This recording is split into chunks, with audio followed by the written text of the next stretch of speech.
Hallelujah, hallelujah. All praise, glory, and honor to the Most High, owner, creator, and possessor of all things. Ba'ashim Mashiach Yahweh Shah Shabbat Shalom, family. Shalom, shalom.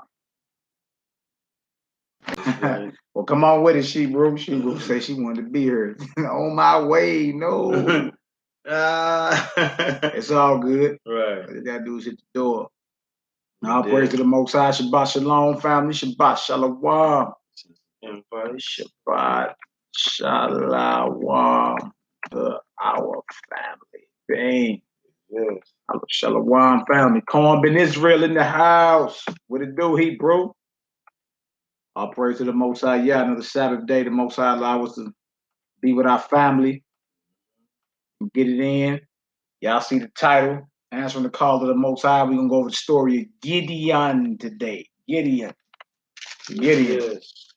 We're going to go over a few aspects downtown ST Hell. Yeah, it's hot outside, ain't it? Shalom. Yakin Maccabee in the building. Shalom, Mina J. Judah Mac. Shabbat Shalom, family. Pesach Rocky is watching. Torah Fitness. What it do, bro? That's right. It's all good. I mean, brother Malachi Maccabee out in Humility STL, Melchizedek Water STL, Sect of the Nazarene, House of Zion Homeschool. To my right, I got Judah the Shooter. Judah the Shooter. You already know what it is. I know that Hebrew. Definitely a heavy hitter out here. TJ Miyagi, T Shalom, what it do? Yeah, we about to get it in and go over the answering of the call of the Almighty. You dig? Answering the call of the Most High.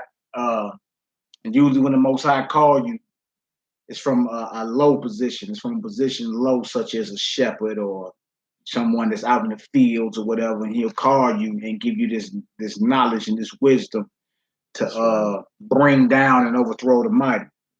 You dig? So we're gonna get into the call of Gideon today, and may all the brothers and sisters apply this understanding to their life as well.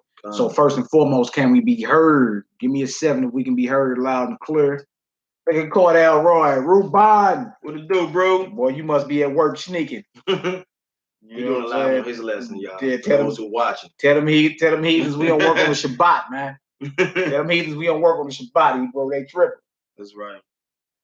It's Malachi Maccabee. You know what I'm saying? For those who where I said, nah, okay, that's what I'm talking about. We a Yak Ellie crib, right? Bomb dropper. Hallelujah, all praise to the Most High, folk tribe in the building. That's right. You dig? So you know every time me and this brother right here hook up, it's man, incoming bombs get dropped. Everything. So we gonna get this done. All praises. Good to see the family. We want to thank the Most High for allowing us to come together on another beautiful Shabbat. You feel me? The most holy day of the week. The most holy day of the week, man. Let us not be playing around with that. We need to thank the Most High for even giving us a weekly appointment that we may come together and throw down on his word and be edified as we go further and further, you know, for the rest of the week. Once this weekend, next week start, and you can use the wisdom, knowledge, and understanding that you learn from the scriptures and apply it, man. That's right. What good is knowing any of this and you can't apply it? All right. So Shalom. Look at Nehemiah Nakamya in the house, sitting in the AC about to feast on these scripts. Yeah, boy. Man, don't leave off my live and go to his live. Look at Miss T.I. Look at you. The sheep, bro. That's what's up. What's up with the family down there? To everybody, I said Shalom. We about to get it in. All right, first scripture we're gonna go to is 1 Corinthians, the first Corinthians chapter 1. We're gonna read verses 26 to 31. 1 Corinthians chapter 1, 26 to 31. Again, the name of the class is Answering the Call of the Most High. You understand? And we about to go over the story of Gideon. Last time y'all even heard of Gideon in the scriptures or really read his story. You understand? Even when you're dealing with our forefather Abraham, when the Most High called him, he had to rock. You know, leave everything he knew. You feel me? And really do what thus saith the Most High, and that's faithful. Had not he did what we did, probably wouldn't even been no Israelites today. Had he not answered the call when the Most High called him, hey, leave everything you know, get away from there, go on over here. I need to show you something. Now ask yourself this: if you could leave everything that you've ever known in your entire existence, you feel the Most High told you right now, move to Yemen, move to the Philippines, you feel me? Move to China. You know, you be, but I don't know, cause I don't know if I can move because I got a mortgage. Or these men were faithful to the Most High. So when the Most High called them, it's time to get it done.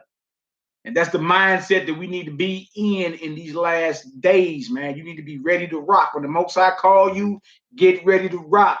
Yosef Israel in the building, Diamond in the rough, Bully House. That's my cousin, y'all. Shalom, shalom.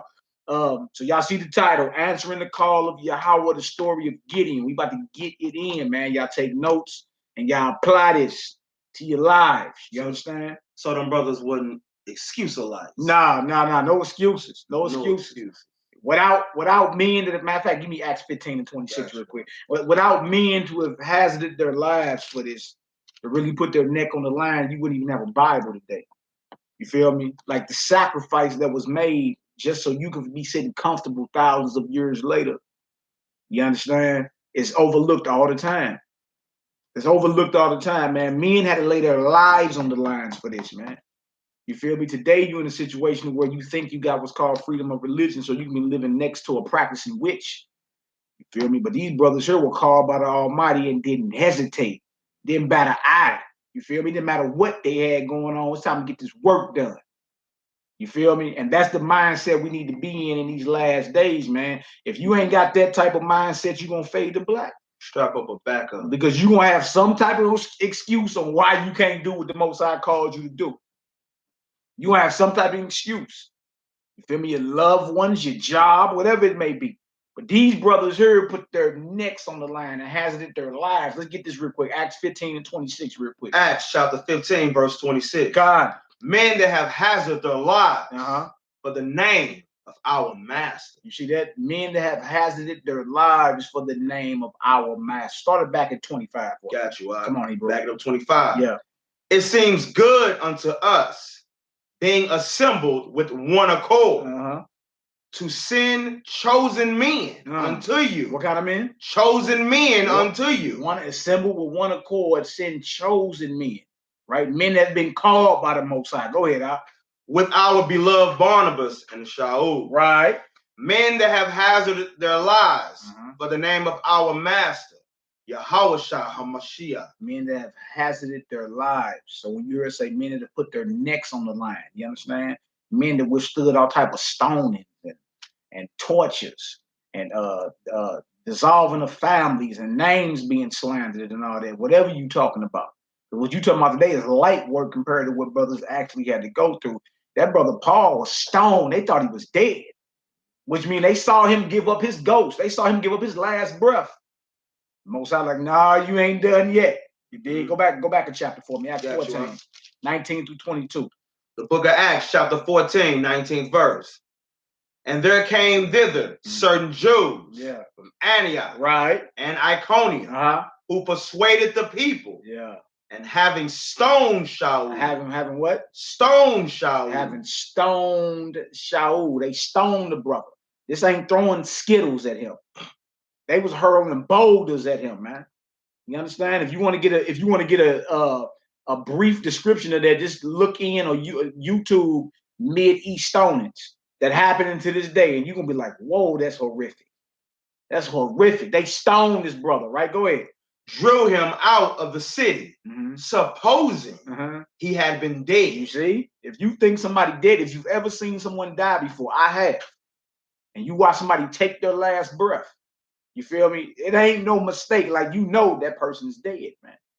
So they thought when it says supposing he had been dead, they saw him take his last breath. Bring it out. All right, come on now. Howbeit, as a disciple stood round about him, he rose up and came into the city. And the next day he departed with Barnabas to Derbe. Verse 21. Come on. And when they had preached the gospel to that city, he had taught many. They returned again to Lystra and to Iconium and Antioch. He go right back and face the men who just stoned him. The unbelieving of our people. Bring it out. You feel me? Because every Israelite don't believe in the Messiah. So the unbelieving of our people had stoned him. Like, that's like getting shot on the corner for teaching the word today. And then you don't die. You keep doing the work, and then you come back and face the very men that shot you. You know, their heart had to fall out their chest. Like, man, this man is serious about this work, right? All right, go ahead. Verse 22. Come on. Confirming the souls of the disciples. Had to do what? Confirming the souls of the disciples. Because once something like that happened, people fall out of rank. People say, oh, no, man, I ain't signing for that, man. That brother just got stoned, man. People lose faith when they see certain things go down to certain brothers. They lose faith. You feel me? So he had to come back, face the men who had just stoned him, and then he had to confirm the number of the disciples and see if you brothers are still down for this, man. Are you still down for this work? Yea or nay? Come on, Hebrew. Confirming the souls of the disciples. Come on. And exhorting them to what? And exhorting them to continue in the faith. Exhort means to encourage them. Come on. You feel me? Y'all still down? Well, let me encourage y'all, man. Look, I ain't dead yet. I'm still banging for this truth. No matter what happened, I'm all in. Don't you say till the casket drop? That's right. Are you all in? That's the question. Because when the Most High call you, man, hey, look, you got to answer that. You can't swipe left on your phone. You can't play around like this call ain't been, like it ain't for real. Or let me go talk it over with folk. No, it's time to rock. You feel me? Come hell or high water, the work the Most High gave you, it must get done. That's right. All right, come on, Hebrew. Verse 22 again. Come on. Confirming the souls of the disciples and exhorting them to continue in the faith. Come on. And that we must, through much tribulation. Some tribulation. Much tribulation. They talking about me. Much tribulation. Much tribulation. Come on. Enter into the kingdom of Yahweh. You hear that calling? Through much tribulation, we must enter into the kingdom of Yahweh. And this is a brother that just was stoned. It's Acts 14, verse 19 through 22. And before that, we went to Acts 15, verse 25 through 26. Men that have hazarded their lives for this gospel, man. See, you think about the gospel today, and you think of Creflo Dollar, T.D. Snakes, you feel me, Leroy Thompson, Fred Price, all these men who ain't hazarded their lives for this. Everybody loves them. But when you get to talk about this real truth, boy, it's revolutionary. And it wake up the mighty men of war, you understand? This type of talk can get you, look, this type of talk makes you a threat. Bring it out. This type of life makes you a threat to the powers that be. And you see what happened. They stoned that brother. They thought he was dead. He had to get up, continue to work, then come back and face those that stoned him. Then he had to confirm the number of the disciples and then encourage them, continue in this faith. That's man. right. You know why? Because through much tribulation, we get the kingdom. Woo. You thought you got into the truth was going to ice skate into the kingdom. No, much tribulation. You're going to be slandered. You're going to be talked about. People are going to be plotting to kill you. You're going to lose friends. Friends? Friendships are going to dissolve. Family going to talk about you. All type of stuff, man. Through much tribulation, we get the kingdom. You understand? So let these scriptures comfort you, Zion. We going into the calling of Yahweh. That's what we about to go into. We about to go into the story of Gideon. And you see how he was called. It wasn't convenient for him. Real quick, go ahead. I'll bring it up. 2 Timothy 3 and 12. Yeah. Yeah. And all that will live godly in Yahushua shall suffer persecution. All that live godly in the Messiah shall suffer persecution. You better believe that. You better believe that. If you think this is a smooth ice skating to the kingdom, you're sadly mistaken. You feel me? More than likely, the entire world is going to come against you. You're going to have some that stand up, you feel me, for a season. But, man, when you really dedicate your life to this, it's what it is, man. It's what it is. You understand? And you become an enemy of the world. You dig? And had the Messiah been here, he'll be a major stumbling block, not only to those outside of Israel, but even in Israel. Bring it out. Even in Israel. You feel me?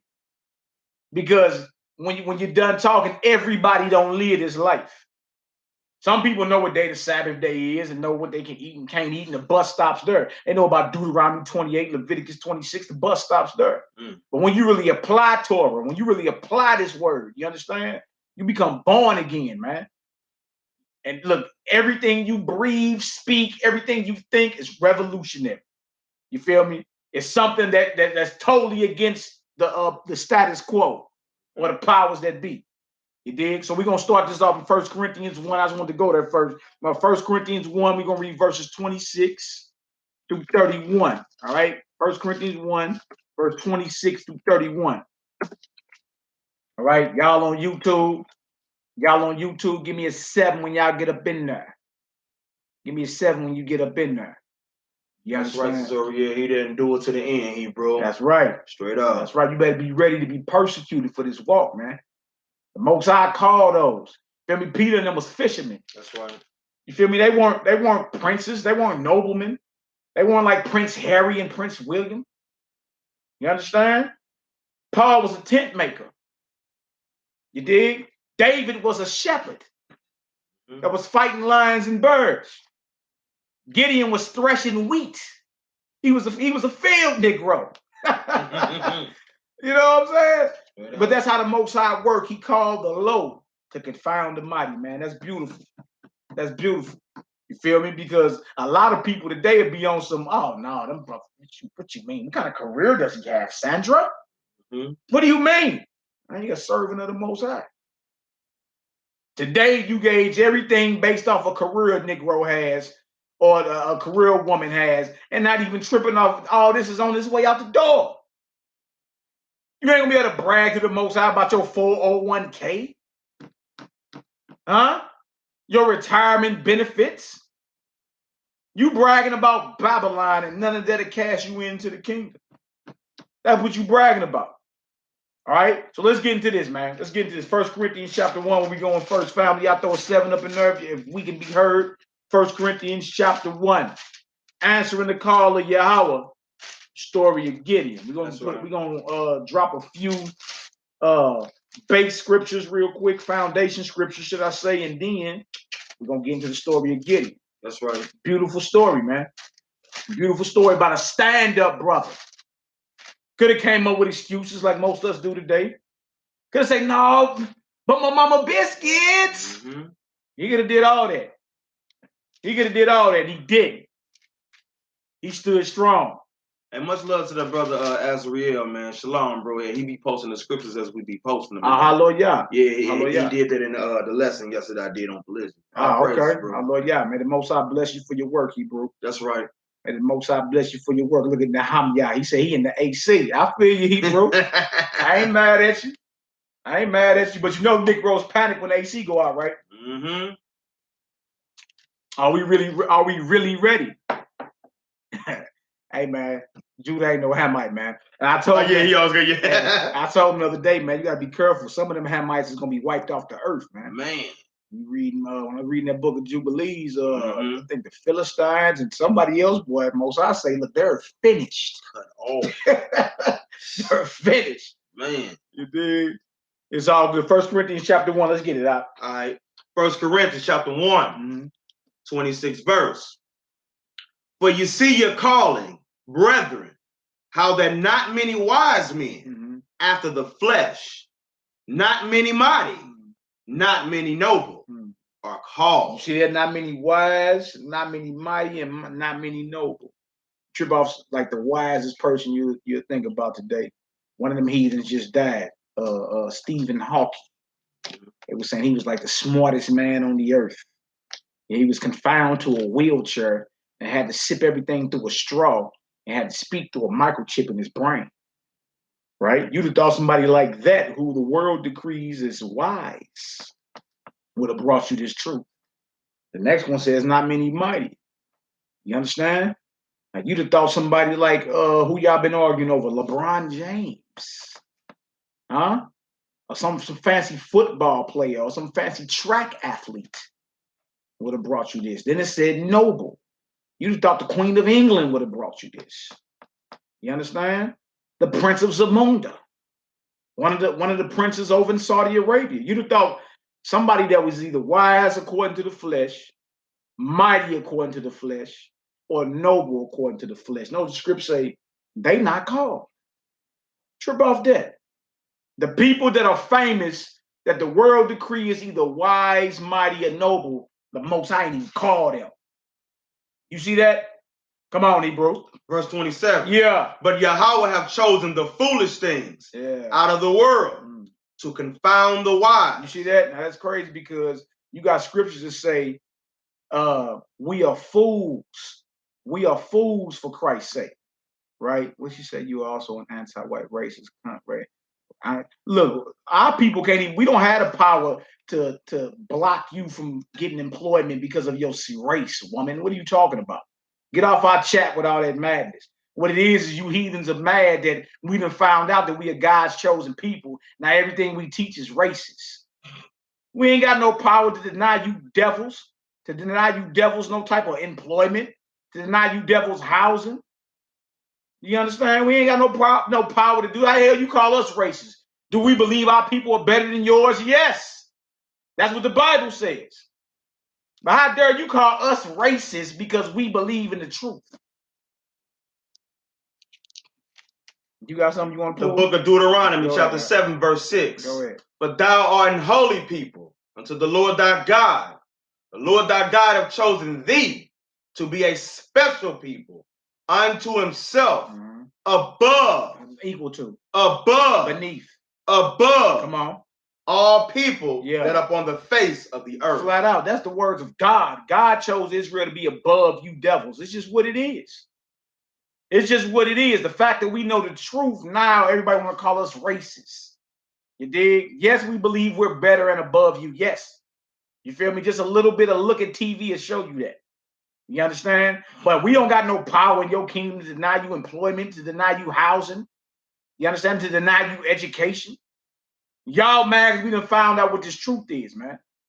So stay focused, y'all. Stay on course, Hebrew. Let's get back to 1 Corinthians 1. Read that 27 again. Verse 27 again. Yeah. But Yahweh have chosen the foolish things out of the world to confound the wise. Why? Because it said that we are fools for the Messiah's sake.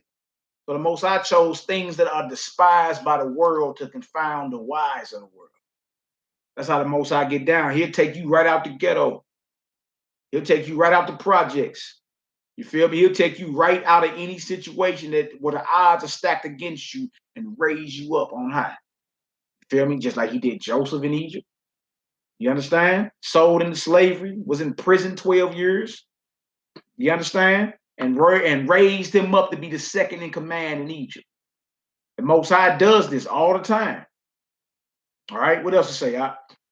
And Yahweh have chosen the weak things out of the world to confound the things which are mighty. You see, he chose the weak things to confound the things that are mighty. We are weak right now. We don't got no power. You understand? And it's wild because these are the very brothers that are coming out with all this truth in the last days, man. People who the world despise. People who the world despise. You understand? This is the Bible we read. It's letting you know that the Most High choose foolish things of the world. The Most High choose things that are despised to confound the mighty and the wise, who you think is wise. That's right. We done sat down with pastors. We done sat down with those that have PhDs in theology, all of it, man. And they can't even hold a candle to what we saying. And ain't none of us, and none of us have ever been to your so-called seminary schools, ever. None of us have ever been to your seminary schools or none of that, man. So this is God's doing when you get done talking. You feel me? Come on, Hebrew. Verse 28. Yeah. And base things of the world. And what things? And base things of the world. Come on. And things which are despised have Yahweh chosen. See, the Most High choose things that are despised, man. The Most High goes for the underdog. You see that? The Most High get down with the underdog, the ones that everybody is counted out. You'd have thought again somebody that was wise like Albert Einstein, somebody that was mighty like Donald Trump, somebody that was noble like one of these princes and dukes of T-Mine around here. You'd have thought that. But nah, regular old brothers, you feel me, who had meek and meager beginnings, who the Most High raised up to bring forth this truth, man. You dig? And these same brothers, whether they fishermen like Peter and Andrew, whether they tent makers like Paul and them, whether they shepherds like David and them, whether they field niggas like Gideon, who we're going to read about today. These are who the Most High choose to confound who you think is mighty. And I thank the Most High for that, man. You understand? I thank the Most High for that. Come on, Hebrew, let's get it. Yeah. and things which are not, to bring to naught things that are. You see that? Things that are not, to bring to nothing, not the things that are. That's powerful right there, man. That's why can't nobody knock this scripture. You feel me? Because when you done talking, you got brothers linking up who probably would have never spoke to each other, man, had they known each other in the world. I probably walk right past his brother. If he wasn't a part of my circle, I probably would walk right past his brother, man. Never said nothing to him. But the Most High deals with who he deals with, man. And then that right there brings a spirit of brotherhood to where brothers who live total opposite lives, didn't go to the same school, none of that. Didn't hang with the same people, none of that. Now we spiritual brothers, man. Feel like I've known this brother a lifetime. You understand? Known him about 7 years now. Feel like I've known him a lifetime. Romans chapter 8, verse 16. Let's get it. The Spirit itself beareth witness with our spirit that we are the children of Yahweh. That's right. That's right. That's right. So you see how the Most High work. He chooses people that are despised. He chooses the people that are rejected. You feel me? To bring to naught who the world seems as wise, mighty, and noble. Yeah. And if you think it's a game, if you ever get a chance, or if we ever record us sitting down with a so-called pastor or anybody that got a theology degree, you can see how they get mocked. The floor get mocked with them. And that ain't even bragging. It's just the truth. It's just the truth, man. Their arms are too short to box with the Almighty. When the Most High pour that water out on you, and you a well that can hold that water, oh man, there's nothing. Give me Luke 21:15. There's nothing that they can say against you, other than feelings getting hurt. You understand? Other than feelings getting hurt. When we just sat down with all of them, Seventh-day Adventists, Moore Science Temple, we just sat down with so-called Christianity of every denomination, Islam, whether you're talking about the Negroes of Islam or Sunni Shiite Muslims. We just sat down with Egyptologists. Well, I'm watching now. You understand? We just sat down with every last philosophy you can think of, and can't none of them hold a candle to the truth, man. That's just the truth. It's just the truth, whether you like it or not. All right, Luke 21:15. What does it say? Luke 21, verse 15. Come on. For I will give you a mouth and wisdom. I'll give you a what? A mouth and wisdom. The Messiah speaking to his followers. I will give you a mouth and wisdom. Come on. Which all your adversaries. With all your who? Which all your adversaries. So the Messiah taught that we had enemies. Which all your adversaries, come on, shall not be able to gainsay nor resist. Your adversaries won't be mouth fire. Hallelujah. And this people would, and it shall devour them. Yeah. And it shall devour them. See, this word is fire. This word is water. This word is life, man. This word is spirit. So all praises, glory, and honor to the Most High for allowing us to understand a little bit of it. Can you see that we can found in those who the world seem as wise, you understand? And all we have is a little bit of this. We ain't even got everything. It's just a little bit. It's a mouthpiece of wisdom nobody can come against. Last one. Bring it out. Jeremiah 23, verse 29. Is not my word like as a fire, saith Yahweh, and like a hammer that breaketh the rock in pieces? You see how this word is? It's a fire and it's a hammer that breaketh the rock in pieces. See, so when you hear the true and living word, man, it gets you rolling. You understand? You be like, look, the light turns on. It's like a flame in your belly. It's like it get ignited. You like, woo! Man. This is the truth. It gotta be. All right, from there we're gonna go to 2 Peter chapter 1. 2 Peter chapter 1 next. 2 Peter chapter 1. All praises, glory, and honor to the Most High, owner, creator, and possessor of all things. Soggy lettuce eaters. Y'all crazy. 2 Peter chapter 1. You know what? Before we go to 2 Peter, give me Ezekiel. Ezekiel, the second chapter. Excuse me, y'all. Which one? Ezekiel, the second chapter. I got you. We're going to go into the calling of the Most High. You understand? First verse? Yeah, yes, sir. Ezekiel chapter 2, verse 1. The book of Ezekiel the prophet, chapter 2. We starting at verse 1. How y'all doing out there? Let me know when y'all get there. Throw a 7 up in there. Nobody can debate the word of Yah, my brother Ron Lemons. Nobody. Nobody. Look it up. He said, let it rip from the hip. Let it rip from the hip. That's right. That's right, man. Oh, praise. That's right. You feel me? Hey, look, I never been to a seminary school. How do you explain that? If that's not an anointing of the Most High, you understand? then how do you explain that? If you've never been to any type of, none of us been to any type of formal seminary school ever. Ooh. So what do you call it? What do you call it? What it's cute you guys are reading the Bible now? Is that what you call it? This is cute. Or have the Most High fulfilled his word and that he will raise up seed in Zion in these last days. That's right. That he will pour out water from on high. Huh? What do you call that? Get out your feelings and call it what it is, man. The Most High has raised up seed in these last days. The valley of dry bones are waking up.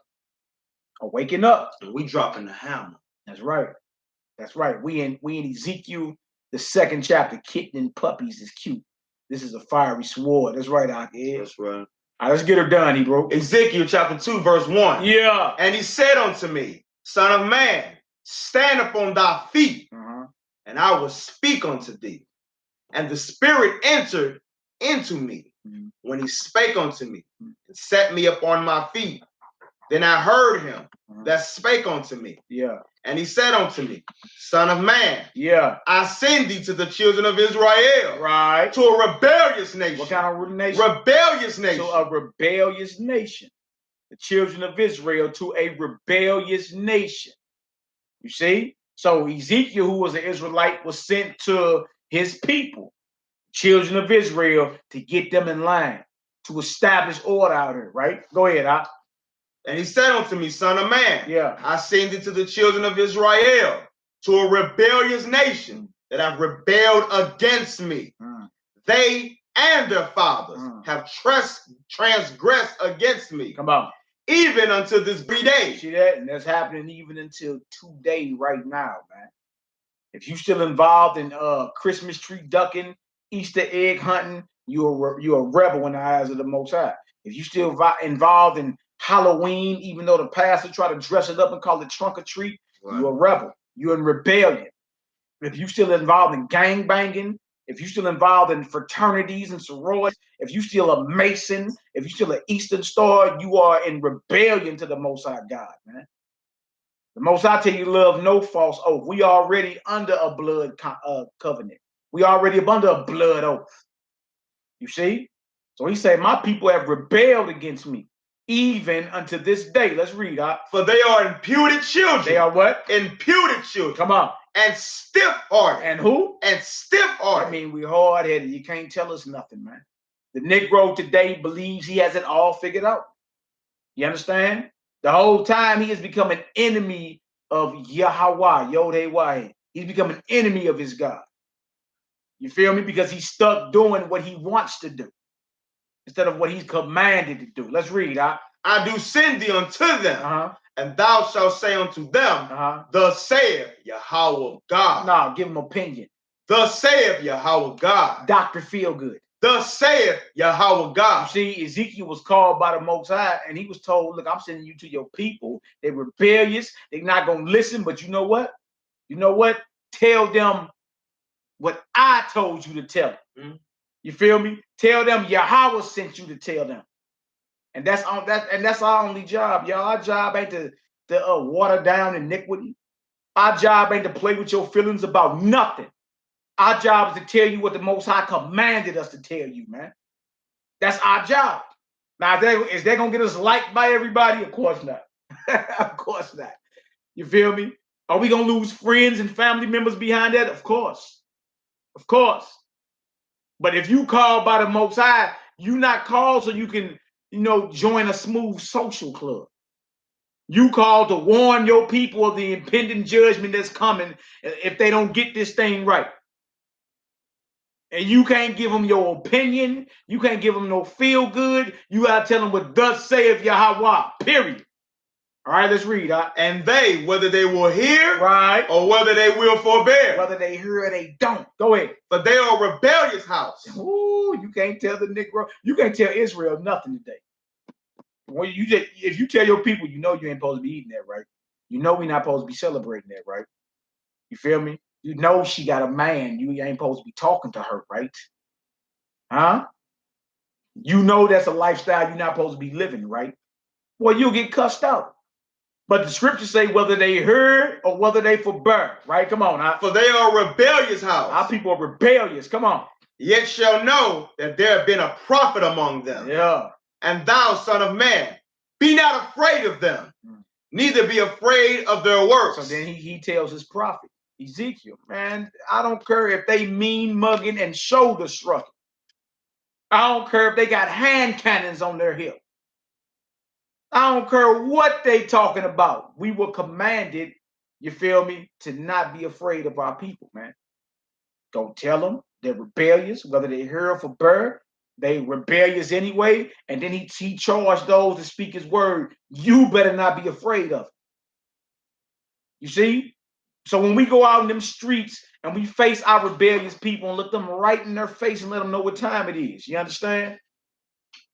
You understand that we've been commissioned by the Most High to say that. When we go on these streets and we tell these heathens the judgment is coming, when we tell police the judgment is coming right to their face, that's because the Most High told us don't be afraid, man. That's right. You ain't supposed to fear man. All right, let's read. And thou, son of man, be not afraid of them, neither be afraid of their works. Right. The briars and thorns be with thee. No briars and thorns with you.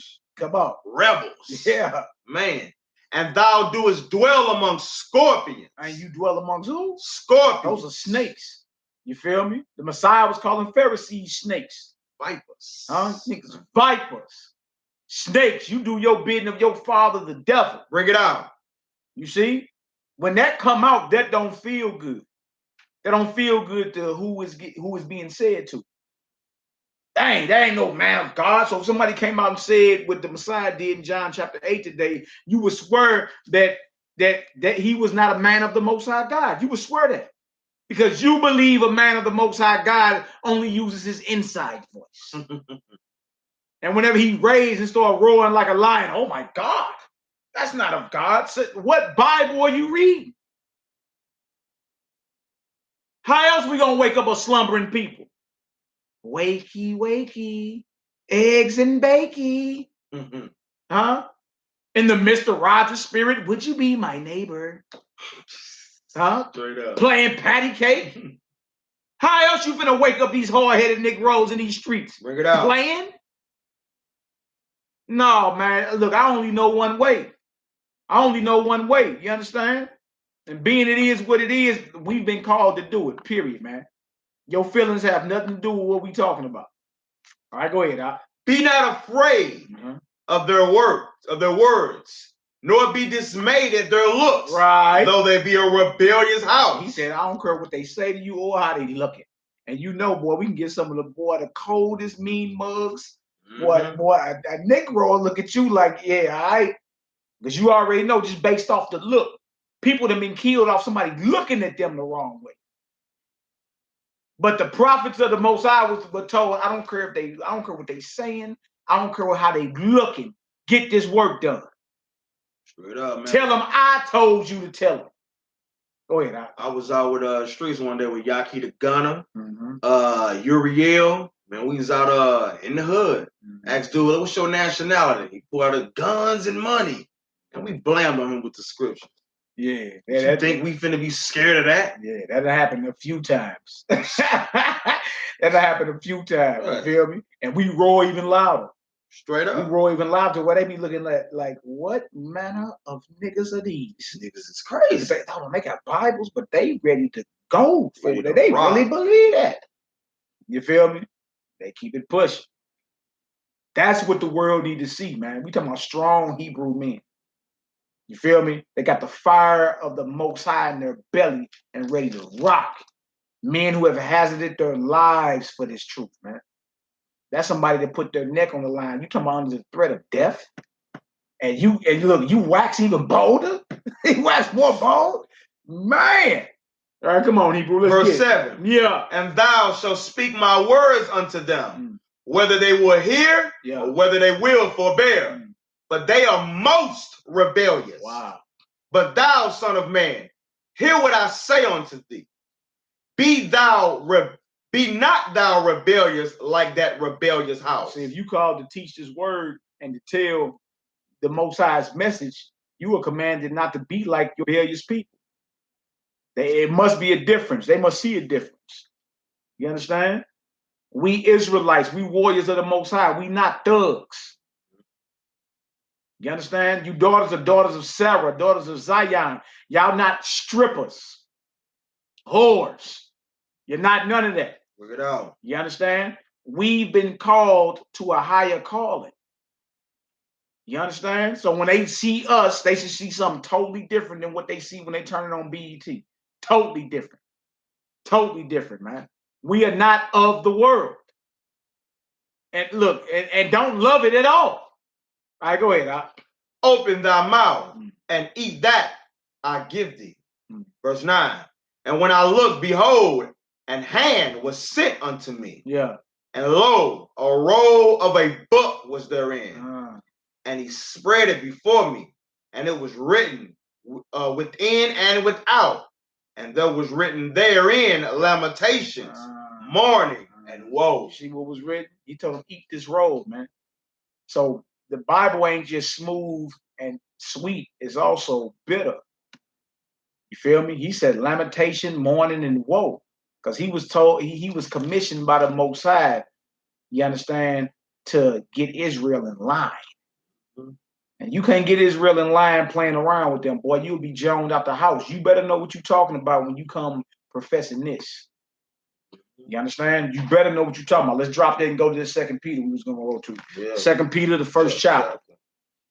2 Peter, the first chapter. Again, answering the call of Yahweh, the story of Gideon. We're going to do a few foundational scriptures, and then we're going to get into the story of Gideon, man, and show how he was called and how he answered and what kind of man he was. You feel me? Now, this type of brother might offend you today. Just be real with it. Like when we get into the story, like if you Babylonian in any way, shape, form, or fashion, this type of brother would offend you today. You understand? He'll straight offend you. And if this calling went out to you tonight or today, you understand? Be real with yourself. You'll be coming up with every excuse on why you couldn't answer the call. You see, we're going to be real in this thing, man. A lot of people running around here claiming they got the faith of Abraham. We got to be real in this thing, man. You feel me? You know, Abraham was called out of everything he know, everything he was comfortable with, cousins, brothers, and you feel me? Childhood friends, and had to leave because he had a higher calling from the creator of heaven and earth, man. And that lets you know when that calling go out, separation comes. 2 Peter, the first chapter, brother. You understand? A separation comes. Because Abraham had to separate from everything he knew.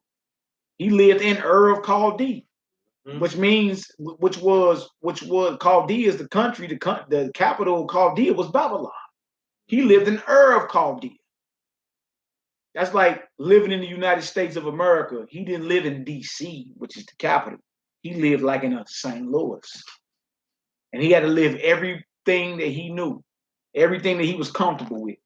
You feel me? To answer the high calling of the Most High. You feel me? So ask yourself, could you do that? Right? Could you be real with this thing? If the Most High called you, could you drop everything and rock, man? That's what we looking for. The few, the ready. You understand? Man, Negroes get on the porch because of a woman. Yeah, because your woman mouth poked out. You feel me? Or you done lost your job. I know brothers done lost jobs before and I mean feel completely out the truth. Because he lost his job, man. You feel me? Or he was dumped. Dang. You know what I'm saying? Or he was compromised and still putting up Christmas trees in his house and he ain't take the bull by the horn and say, woman, please, you better not ever in your life bring that back up in there. I don't care who name on the lease. You better not ever bring that back up in her. You understand? Like the Most High is looking for stand-up men. Like you men want to be stand-up, man. And once the sisters see that, they gonna get right in line. You ain't even got to worry. They go, oh my God, what's going on? Hold on, I don't want to miss the bus now. Well, something is going on around her. Yeah. It's when the Most High make a call. And then when Abraham left, his wife had to roll with him. You think Sarah was talking crazy? Like we overlook Sarah a lot too, man. Salute to our mother Sarah. She had to be a stand-up sister, stand-up mama. Had to be. You feel me? Because think about it. Like if your man came to you today and said, look, we leaving. We got to go. We finna move to Afghanistan. Sister gonna be like, hold on. What? What you mean? God told me it's time to go. He ain't tell me. Straight up. You know what I'm saying? You can get salute to our Ima Sarah too, man. Because it took her to be strong as well. Her faith gets overlooked. Her faith is overlooked. You know how many people probably was talking bad about her. You finna follow Abraham word? You finna, where y'all going? I don't know. He said we gotta go. I'm going. You crazy. Now remind you, they live in Chaldea, where Babylon is the capital. So you know what's going on today in Babylon was going on back then. You know what I'm saying? She even had to be strong. You feel me? And locked in, knowing that the Most High was dealing with her husband to say, let's go. You know what I'm saying? I ain't gonna be no hindrance. I'm gonna be a helpmeet. I don't care where we live at. I'm rocking with you. That's right. Much love to them sisters, them stand-up sisters that's strong in this faith. Them sisters in that spirit like that, man. Mad love, man. Mad love. I know it's a knot come off sometimes. Like, y'all must not love the sisters. That's a lie. We love you enough to correct you and let you know, hey, look, hey, a shift is coming. Get yourself together. You understand? Because the Most High require for us to be perfect. Like the men got to be like Abraham and the sisters got to be like Sarah, man. Ready to rock. Ready to rock. You feel me? Against any type of adversity.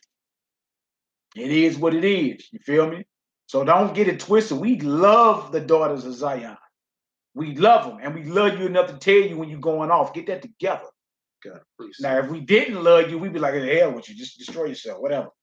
You understand? But nah, we got to tell y'all the truth, just like we got to tell these hard-headed niggas the truth, man. It's just the truth. It's just the truth, and it's just the Bible. What is everybody offended about? It's just the Bible.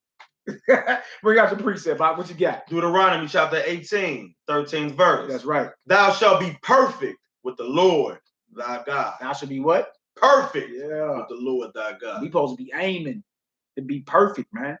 Be perfect with the Most High. I mean, be sincere in everything that you're doing, man. You understand? Don't play around with this thing. This is nothing to play around with. Whether you are a Hebrew soldier or you a virtuous daughter of Zion. You understand? Like we're interdependent. We need each other. We need each other flat out. But the Most High called us to be in order. You see? And as we see when this calling go out, no, everybody's not going to like the fact that you got to roll the way the Most High calls you to roll. Everybody's not going to like the fact, sisters, you're wearing more dresses now and head wraps. Everybody's not going to like the fact, brothers, that you're standing on the word and you're uncompromised. You feel me? Everybody's not going to like that, but who cares? See, that's what we just read in Ezekiel. He told Ezekiel, I don't care what they look like. I don't care what they say. Tell them that I told you to tell them. That's right. You understand? And be not afraid of them and don't be like them. You see? That's the spirit we got to have. Other than that, you're going to fall off due to what society calls peer pressure. You feel me? Pressure either going to make you great or you're going to break. All right, 2 Peter, the first chapter is where we at next, y'all. 2 Peter, chapter 1, verse 1. 2 Peter, chapter 1, verse 1. Hallelujah. Simon Peter, a servant and an apostle of YHWH HaMashiach. See, so he go on record and let it be known. I'm a servant and an apostle. Man, I've been sent forth with authority. He was a disciple at first, meaning a student, but then they became apostles, meaning they had been sent forth with the authority, with a mandate from heaven. All right? Come on, Hebrew. To them that have obtained like precious faith with us. To them that have obtained like precious faith with us. You see, this faith is precious. So this ain't to everybody. It's to them who have obtained like precious faith with us. All right, come on, Hebrew. Through the righteousness of Yahweh. Oof. And our Savior, YHWH HaMashiach. The righteousness of Yahweh was the law, statutes, and commandments. You feel me? And then you must follow the law, statutes, and commandments through the flawless example of a Mashiach, the Messiah. All right? Peter and them going on record, letting it be known. All right, go ahead, Hebrew. Grace and shalom be multiplied unto you. Grace and peace be multiplied unto you, not to everybody, because the world is in darkness. He ain't talking to everybody. You understand? He talking to those who have to obtain the same like and precious faith. Huh? Grace and peace be multiplied to you. Come on, huh? Through the knowledge of our Elohim and of YHWH, our Master. That's right. Come on. According as his divine power. And what kind of power? Divine power. So divine means God-like power. God power. Power that's not of this world. You see what come with this calling? A divine power, man. That's why it's imperative for us to be in order by any means necessary, man. You dig? Make sure that you are not in the spirit of despising the word of the Almighty. Make sure that's not you. You understand? Make sure you're not in the spirit of calling things in the Bible that's not a sin. Because you could be guilty of despising God's word and you become his enemy. All right, go ahead. According as his divine power hath given unto us all things. Some things. All things that pertain unto life and godliness. You see that? All things that pertain to life and godliness, man. Do you see what we have? Do you see? Are you paying attention to this divine power? Why would we miss out on this? Because we're out of order and rebellious. Why would we swipe left on the phone when the Most High called us, man? You talking about a rich and glorious inheritance. What you mean you don't pick the phone up? What you mean you don't answer your calling because a few people mad at you? What you mean? Come on, Hebrew. Through the knowledge of him that have called us to glory and virtue. Hallelujah. Come on. Whereby are given unto us exceeding great and precious promises. Exceeding means to go over and beyond. Great, you know what that means, and precious promises. You see? This calling is major. This calling is major. When we get into the story of Gideon, you see exactly what I'm talking about. This is a major calling, man. The fact that you could be doing anything right now on the Shabbat, right now. You could be out stanky legging, spending up all your money. You understand? Violating Shabbat, being some type of no good Negro that has become weaponized against your community. You could be out doing anything, but you right here and we're feasting on the word. Feasting, right? We got exceeding great and precious promises coming. Why would we miss out on that? You see? Come on, Hebrew. That by these ye might be partakers of the divine nature. You see? With the divine precious promises, great and exceeding precious promises come a divine God-like nature, because that's what you fell from. We were made immortal. It only happened when our foreparents, Adam and Eve, when they transgressed. Now you got weak bodies. Now we die. You understand? But we have a God divine-like nature that's promised to us. You feel me? That's our original estate. To live as God, like God, and rule like God on this earth. Why would we miss that because we're not in order? Why would we not be practicing this type of vibration right now? Why not? Come on, Hebrew. Having escaped the corruption that is in the world through lust. And beside this, giving all diligence, add to your faith virtue. Giving all diligence, add to your belief or your faith virtue. Now I get a chance to look all this up. Look up everything that you're supposed to add to your belief, to your faith, virtue. All right, go ahead, And to virtue, knowledge. And so knowledge gets added to your faith, right? Giving all diligence, add to your faith virtue, knowledge. What else? And to knowledge, temperance. Temperance. What else? And to temperance, patience. What? Patience. Patience. That's something we need. Sometimes people brag about they're short on patience. That's not good. That's not good. That's a fruit of the spirit that's needed, man. You need patience. Abraham was promised something and it didn't come to pass to 50 years later. What if he lost patience? Shabbat shalom, leb shel telaim, oye. You seen that work you put in, Hebrew? May the Most High bless you, huh? Shalom, Israelite. Shalom. But what if Abraham lost patience? Right? He would have never inherited that which was promised to him. Israel would have never received the promises. Right? We wouldn't even be who we are if our forefather lost patience. All right, what else to say, y'all? And to patience, godliness. And to godliness, brotherly kindness. Brotherly who? Kindness. That's something we missing out on, brotherly love. Israel is real good at hating one another, boy. I tell you that. You feel me? Some of us have been guilty of that in the past and not paying attention. Shalom. Look at my little sister, Artie Pooh. Shalom, she broke. Shalom, sis. You dig? Some of us have been guilty of that, of sowing discord in the nation, man. Not showing brotherly love. You feel me? Just because it may be a few misunderstandings on certain understandings of doctrine, and it stop you from being brotherly. You feel me? Like, look, this right here is everything that we supposed to add to what we call our faith, our belief. And you claiming you believe in the Most High, and you lacking all this. All right, come on, Hebrew. And to brotherly kindness, charity. Brotherly kindness, what? Charity. Charity. You know, something else that we don't have. Come on.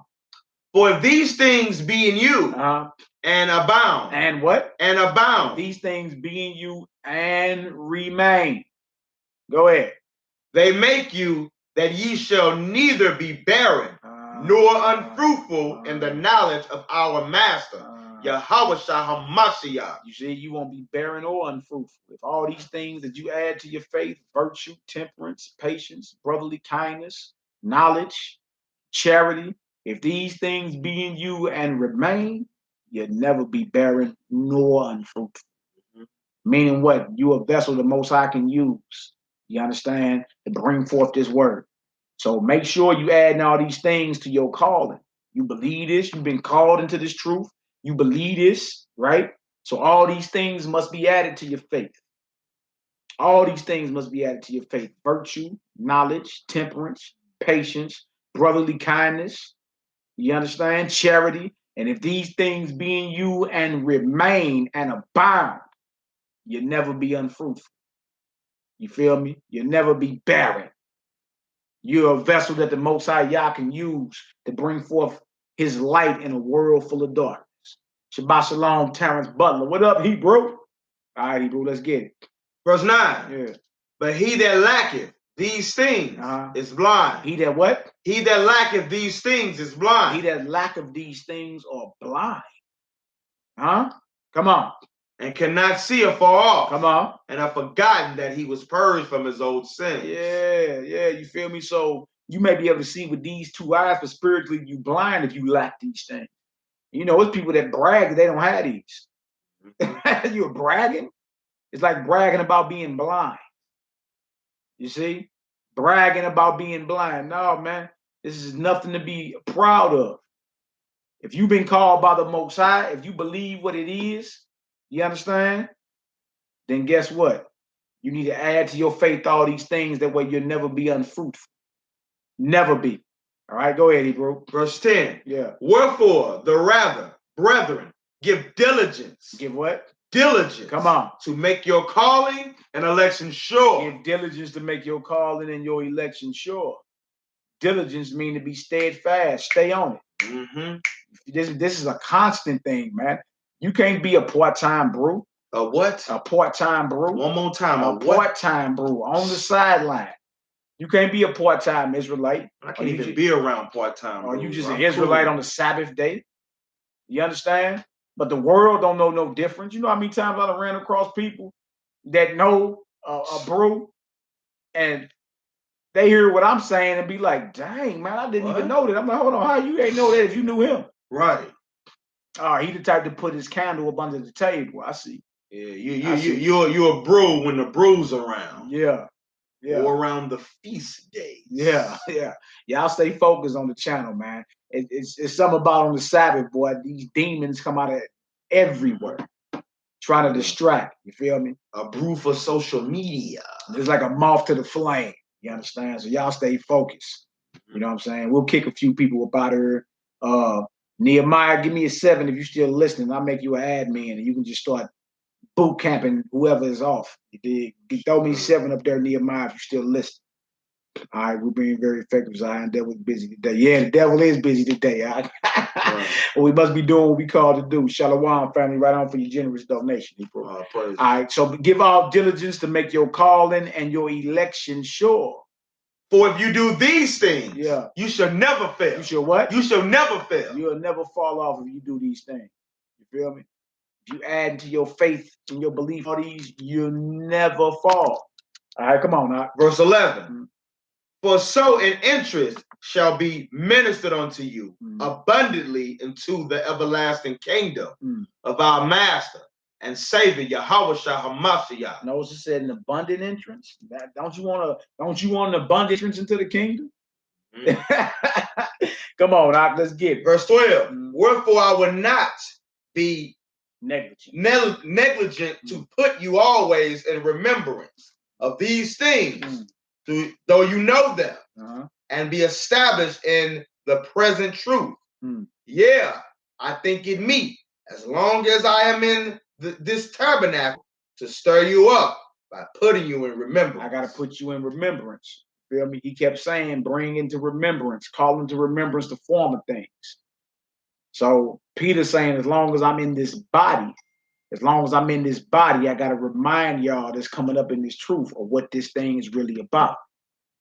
You understand? So he's reminding the young brothers and sisters, look, man, if you believe this, you need to add to your faith all this. You understand? Virtue, knowledge, temperance, patience, charity, brotherly love. If these things be in you and abound and remain, you understand? You'll never fall. So give diligence to make what your calling, we talking about the calling of the Most High, right? Your calling and your election sure, right? That way an abundant entrance will be given to you into the kingdom. So he's reminding the young brothers and sisters in this walk, hey, make sure if you believe this, make sure you're really about this. All right? That way you don't miss your mark. Right. Because if you don't have these things, guess what he said? You blind. You can't see afar off, and you forget the old man was killed. You're not supposed to be running around here tripping off what you used to do in the world. Do you understand? You're not supposed to be doing that. Like, man, I used to have them lined up around the corner, boy, I tell you. Boy, you know, I used to, you feel me? Like, you're not supposed to be like that. You're not supposed to be bragging and reminiscing on your days of darkness. You're supposed to be ashamed of it. All right? Well, y'all heathens is on here today, boy. What is this, boy? Ain't that the real Jewish people? You're right. We're not Jewish. We're Israelites. We're not acting like Jews. We are the Jews from the tribe of Judah. Right. End time generation. Easy work. Study the Balfour Declaration, 1917. Holler back at us. Read a book called The Transfer Agreement and holler back at us. Yeah, you get mocked with it. And then how about this? Just like the challenge I put out a couple of days ago. We'll debate you devils in Deuteronomy 28 or Leviticus 26 in English or in Hebrew. Oh. For free. Oh. I know you Jewish bastards don't like nothing for free, but we'll do it for free. And we'll go historical if you like. If thou likest. Yeah, and get destroyed. All right? So let's stay on top of this. Verse 13. Yeah. Yeah. I think it meet, as long as I am in this tabernacle, to stir you up by putting you in remembrance, knowing that shortly I must put off this my tabernacle, even as our Master YHWH HaMashiach have showed me. Now you see that? So the Messiah had already told Peter, you're going to have to die for this truth, man. You feel me? And that's something that really don't sit well with a lot of people. You understand? They don't understand it. Look, man, a lot of us going to have to be martyred for this. You're going to have to be killed for it. You understand? It's just what it is. You dig? You're going to die anyway. How about not die in honor? In truth. And that's what the Messiah had told Peter in John the 21st chapter. He straight told him what it was. Like, look, you're going to have to die for this, man. You feel me? But knowing you're going to die anyway, that should be an honor, shouldn't it? All right, go ahead. Verse 15. Yeah. Moreover, I will endeavor that you may be able, after my decease, have these things always in remembrance. That's right. But we have not followed cunning device fables. He said, we have not followed cunningly devised fables. No, he said, after my decease, remember this. See, Peter knew or K5, y'all like to say Peter, K5 knew that he was going to have to die for this truth, man. You understand? He said, but look, keep these things in remembrance after I'm dead. That way, feel me, this vibration to keep going. And then he said, look, we have not followed cunningly devised fables. This Bible is not a cunningly devised fable. You understand? Because a lot of that's coming out today. Oh, you know, this was stolen from there and stolen from there. Look, the Bible defends itself. I flip right to this chapter and verse right here. We have not followed cunningly devised fables. Bring it out. You understand? We ain't talking about the tooth fairy. We're not talking about Jolly Saint Nick. We're not talking about All Hallows Eve. We talking about the truth. And Peter put it on the line and say, guess what, man? We have not followed cunningly devised fables. All right, come on, Hebrew. For we have not followed cunning devised fables when we made known unto you the power and coming of our master YHWH, Mashiach. He said, this is not a cunningly devised fable. This is not a story stolen out of Egypt. This is not a myth of Horus. You feel me? Set and Heru. Hashar. Tehuti. Yeah, come on, man. Anubis. Sepnut. Right. Straight up. Come on, dog, let's get it. But we're eyewitnesses of his majesty. Yeah, so this is court testimony. You know what I'm saying? According to the record, well, he's an eyewitness. He's not like Peter ain't even telling you what he heard somebody else say. He's telling you what he eyewitnessed himself. How you gonna debunk that 2,000 years later? But how? He's an eyewitness. All right, go ahead, Hebrew. Verse 17. For receive from Yahweh the Father honor and glory, when there came such a voice to him from the excellent glory. This is my beloved Son, in whom I am well pleased. This is my beloved Son, and what? In whom I am well pleased. So Peter was there at the Mount of Transfiguration. He heard the voice of the Almighty from the heavens saying he's well pleased in the testimony of his only begotten beloved Son, the Messiah, who you read about in the New Testament, who was not a European. All right, come on, Hebrew. Verse 18. And this voice which came from heaven, he heard. Who heard? We heard. He's saying we. It wasn't just him there. You feel me? John and James was there too. Like, look, we heard that voice. All right, we're eyewitnesses of it. Come on, Hebrew. When we were with him in the Holy Mount. Come on. We have also a more sure word of prophecy. We have a what? More sure word of prophecy. You see that? We have a more sure word of prophecy. You see, prophecy is the telling of something before it happens. And no, we're not talking about a psychic. We're talking about prophecy. If you worship the Most High God, then he should know everything, right? Shouldn't the Most High owner, creator, and possessor of all things know everything? See, and that's what separates him from any of these so-called makeshift gods that y'all make up, these idols. They don't know nothing. They don't know nothing. Can't tell you nothing about the past, nothing about the present, and definitely nothing about the future. And definitely nothing about what we're going through right now with these volcanoes erupting all over the place, man. Blacking the sky out. What prophecy in Egypt told you that? What pyramid takes a coffin spell text? Huh? Oh, the madness. All right, come on. What papyrus? Exactly. All right.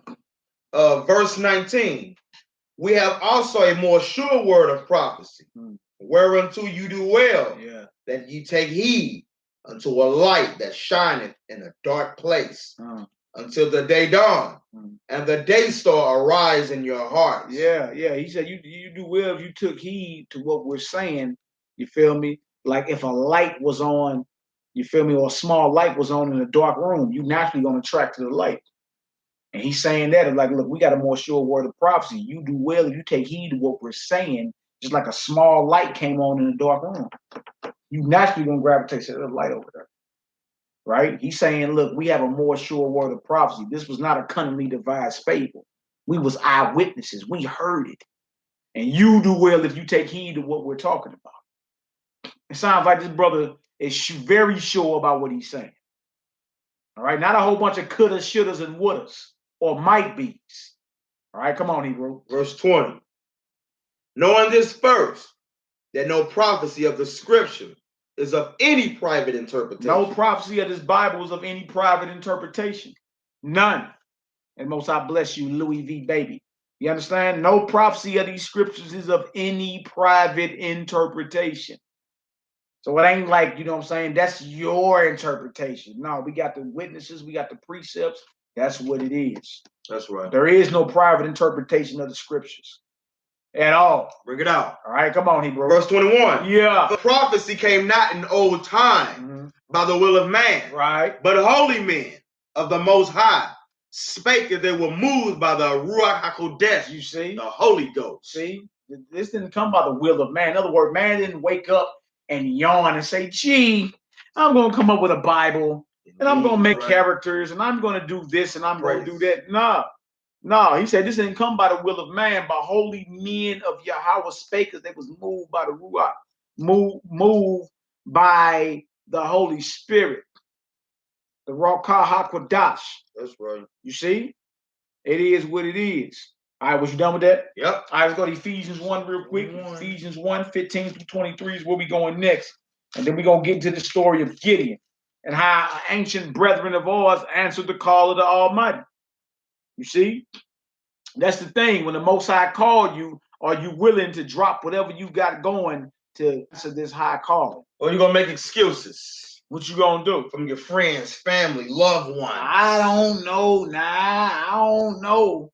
I do got a whole bunch going on. What you thought? You thought Peter and them didn't have a whole bunch going on when the Messiah called him? You don't think men had lives? Wives? You dig? Lives and wives. You don't think men had things that they were already doing when they were called into this? You understand? Nothing that you got going on in your life takes precedence over the Bible, over the truth. It doesn't matter what you have going on. That's the mindset the Most High is looking for in these last days, man. The fact that he allowed you to understand a little bit of this, a little bit of this from where he at. But he's in eternity. He sits on a throne made out of pure fire. And he took time to call you so you can realize your full potential. You see that? That's major, man. How do you just sneeze at that?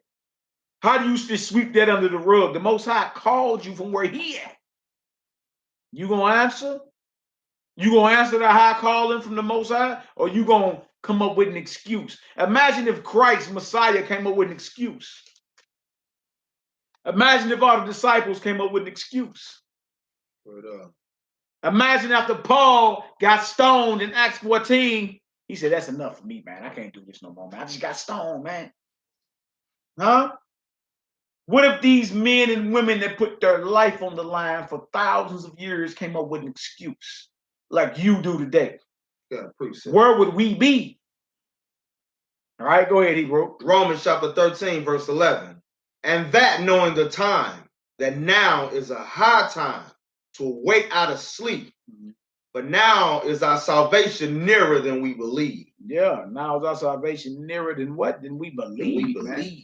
It's time for Israel, Zion, to wake up out their slumbering sleep, man, and really run this race. Straight up. Really run this race, this high calling that he gave us, man. He done called us. He done called us. And what you gonna do like you do on that phone when it come through swipe left, or you gonna answer? Straight up. Answer the call to him because he must see something in you for him to even give you this. You feel me? And then on top of that, many are called, but few are chosen. Many get called into the interview, but only one get the job. See and that? For those of you who got wives, 1 Corinthians 7:29. But this I say, brethren, the time is short, it remaineth. They that have wives be as though they had none. You see that? You see that? Now that's gonna frighten a whole bunch of people. Like, whoa, what do you mean? What? And the mind that backs up with 2 Ezra 16, verse 40 through 48. It's the same thing. In these last days, your mindset supposed to be on some. This is a war, and at any moment, the Most High can give me some orders that I must fulfill. That's your mindset, man. You feel me? And no, everybody's not gonna like you for it. You're gonna be called crazy. You're gonna be mocked. All that's gonna happen. You feel me? But you got to realize, who do you serve? Who are you in this serving? The Most High God, or are you playing? That's all it come down to. And as we get into this story of Gideon, you're going to see he was doing something. He already had a life. And the Most High called him, man. Jeremiah Ezekiel, these men already was doing something. Already had a life. And the Most High called them and they had to get it done. They had to get it done. You feel me? And let that mind be in all you. All y'all need to have that mindset, man. The Most High give me orders, it must get done. I must execute with super precision. It's fire and brimstone my end if I don't finish my job. That's right. I'm overdosing on them holy notes. You see what I'm saying? Like it's fire and brimstone if I don't finish, man. You've been called from your mama's womb. He told Jeremiah, before you was in your mama's womb, I knew you. And I called you. That's right. We pull that right quick. Jeremiah 1, you got that up? Starting in verse 4. Yeah. The book of Jeremiah, chapter 1, verse 4. The word of Yahweh came unto me, saying, before I formed thee in the belly, I knew thee. So who were you before you were formed? Before you were formed in your mother's belly, who were you? Come on, Hebrew. And before thou camest forth out of the womb, I sanctified thee. Come on. And I ordained thee a prophet unto the nations. Then said I, master of power, behold, I cannot speak, for I am a child. Look at him. So Jeremiah, like, man, I'm a little boy. Most High called him as a young man. He said, man, look, before you was in your mother's womb, I formed thee. Before you was formed in your mother's womb, I called you, I sanctified you, I ordained you. The Most High do the ordaining, a prophet unto the nation. Not no seminary school. Yes. And then Jeremiah said, look, I can't speak. I'm just a child. I'm just a child. How am I going to do this?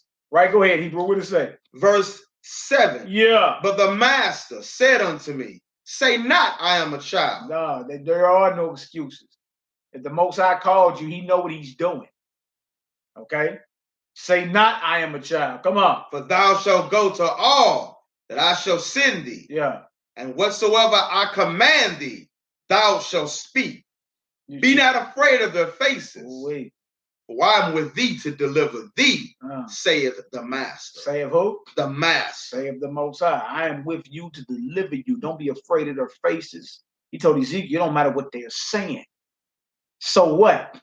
I'm with you. And Jeremiah was a little boy, man, was a youth. And his first response was, I can't speak. I'm just a young boy. Like, don't even say that. You feel me? I'm with you. You dig? And let that mind be in all us, man. The Most High called you, get that job done. If he called you to be a virtuous woman of Zion, own that. And we gonna hold you to it as your brothers. You understand? If he called you to be a warrior of the Most High, own that. And we gonna hold you to it. You understand? This is real out here. Real thing this, like my Jamaican brother say. Real thing this. Yeah. All right, so was you done with that? All right, let's go back. Let's get this Ephesians 1. Ephesians 1, 15 through 23. Let me get a 7 when y'all get there. Ephesians 1, 15 through 23. Hallelujah. Let me see. L is good. Hey, 2VI. You want to be a moderator?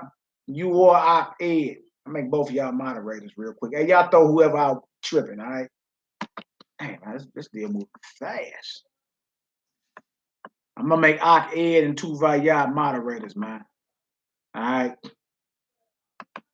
Dang.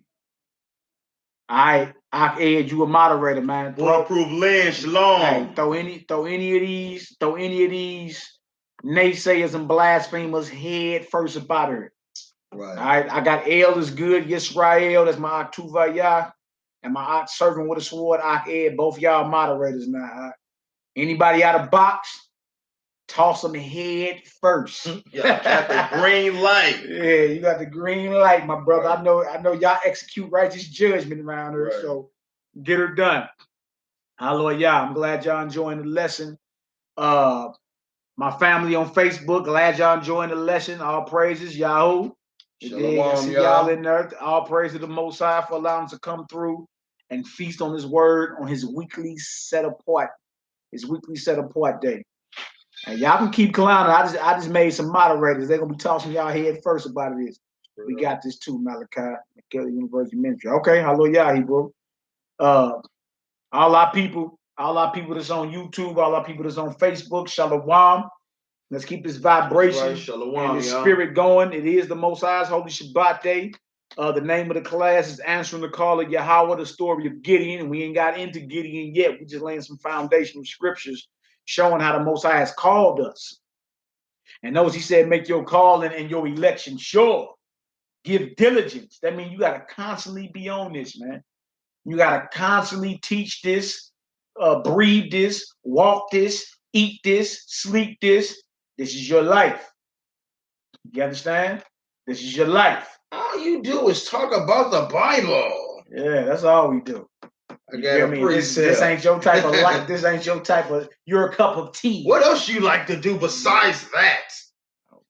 Ecclesiasticus chapter 9, verse 13. Bring it out. Verse 15. Let thy talk be with the wise, and all thy communication in the law of the Most High. You see that? Do 1 Peter 4 and 11. 1 Peter chapter 4. Yeah. The 11th verse. That's right. That's right. Shabbat shalom to the worldwide family. All praises, glory, and honor. If any man speak, let him speak as the oracles of the Most High. You see that? If you're going to be speaking, you're supposed to be speaking the oracles of YHWH, the oracles of Yahweh. If any man speak, let him speak as the oracles of the Almighty. All right, come on, Hebrew. If any man minister, let him do it as the ability which the Most High giveth. That's right. That's right. That the Most High in all things may be glorified through YHWH HaMashiach. Yeah. To whom be praise and dominion. And what? And dominion. Praise and rulership. Come on. Forever and ever. Amen. Hallelujah. Hallelujah. So if you're going to speak as the oracles of the Almighty. That's right. Always be speaking about the truth. Right? And that limits the time the adversary got to get at you. Any type of darkness coming off your mouth, that's a breaching spirit. It's a breaching spirit. Right? If you in the spirit of hiding your candle, don't nobody know you an Israelite. Don't nobody know you down with the gospel. Don't nobody know you live according to the Torah. Nobody knows. You've been hiding your candle, huh? Or you've been keeping the pound the Most High gave you hid in the napkin the whole time. That's not good. Nobody knows. That's not good at all, man. In the neighborhood. I don't even believe, like there ain't nobody that know me that if you ask anybody about me, you understand, they're gonna be like, oh yeah, the Hebrew. Yeah. Hey, shout out to brother Joel, man, because they're telling you, man, he said he knew a brother, matter of fact, he on my friends list. He was saying he was locked up down at the workhouse here in St. Louis, and he was saying, man, they in there talking about that brother Judah. Yeah. That's all praises. Nate Greto, you don't understand what grace is. You understand? What you say? We're under grace. Noah found grace. You understand? Grace means an extended stay on judgment. That don't mean you don't keep the commandments. Can you give me Romans 3? And I got let me read the scripture real quick. This is Titus chapter 2, verse 11. For the grace of Yahweh that bringeth salvation have appeared unto all men, teaching us that denying ungodliness and worldly lust, that we should live soberly, righteously. Man, if we believe in the Messiah, we're supposed to walk as he walked. So give me Romans 3, 30 and 31, and then give me 1 Timothy, not 1 John 2. All right. 3 and godliness in this present world. Yeah. Romans chapter 6. 3. Chapter 3. 31, and then Romans 6 is cool too with the grace. 1 to 4. No doubt. But just because we're under grace don't mean you're not supposed to keep the commandments. Jack. You understand? The Messiah and them kept the commandments. Even Paul and them, they kept the commandments even after the Messiah was dead, man. Grace just means an extended stay on judgment, because judgment been given over to him. But that don't mean you're not supposed to keep the commandments. Torah still applies. Romans chapter 3, verse 30. Yeah. Seeing it is one Elohim, which shall justify the circumcision by faith, and uncircumcision through faith. Come on. Do we then make void the law through faith? Come on. God forbid. God forbid. We don't void out the law just because we believe. You said believe in Christ. Just because we believe in Christ, we don't void out the law. That's Romans 3. That's after the Messiah was dead. and resurrected. Romans 3:30 and 31. God forbid. What else to say? Yeah. We established the law. Just like a typical Christian. John 3:16. All you gotta do is go back up to verse 14, buddy. You see what world the Messiah was sent to die for. Romans chapter 2, verse 13. Yeah. For not the hearers of the law are just before the Most High, but the doers. The who? The doers of the law shall be justified. So the doers of the commandments shall be justified before the Most High. Grace don't give you a free badge to sin. Sin is the breaking of the law of God. Grace don't give you a badge to sin. So that, again, typical Christianity. No understanding of the scriptures. That's right. All right. Do me Romans 6 real quick, 1 through 4, and we get back to our topic at hand. We just had to address that. The book of Romans, chapter 6, verse 1. Yeah. What shall we say then? Yeah. Shall we continue in sin that grace may abound? Shall we continue to break the law that grace may abound? Come on. God forbid. God what? God forbid. I mean, no. Just because you're under grace doesn't give you a badge to break the law. Sin is the breaking of God's law. 1 John 3 and 4. You see? So just because shall we continue in sin, break Torah, that grace may abound? God forbid. Come on, Hebrew. How shall we that are dead to sin live any longer therein? If you believe in the Messiah, you're supposed to be dead to the transgression of the Torah. How should we that are dead to sin live any longer therein? Go ahead.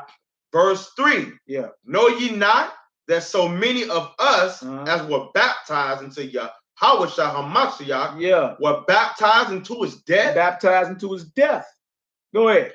Therefore, we are buried with him by baptism into death, that like as YHWH was raised up from the dead by the glory of the Father, even so we also should walk in newness of life. No doubt. Jump down to verse 16 for me. Verse 16, yeah, which reads, Know ye not that to whom ye yield yourselves servants to obey? Come on. His servants ye are to whom you obey. You the servant to whomever you obeying. So if you're not obeying the Most High by following his commandments in faith of his son, then who are you obeying? Who are you the servant of?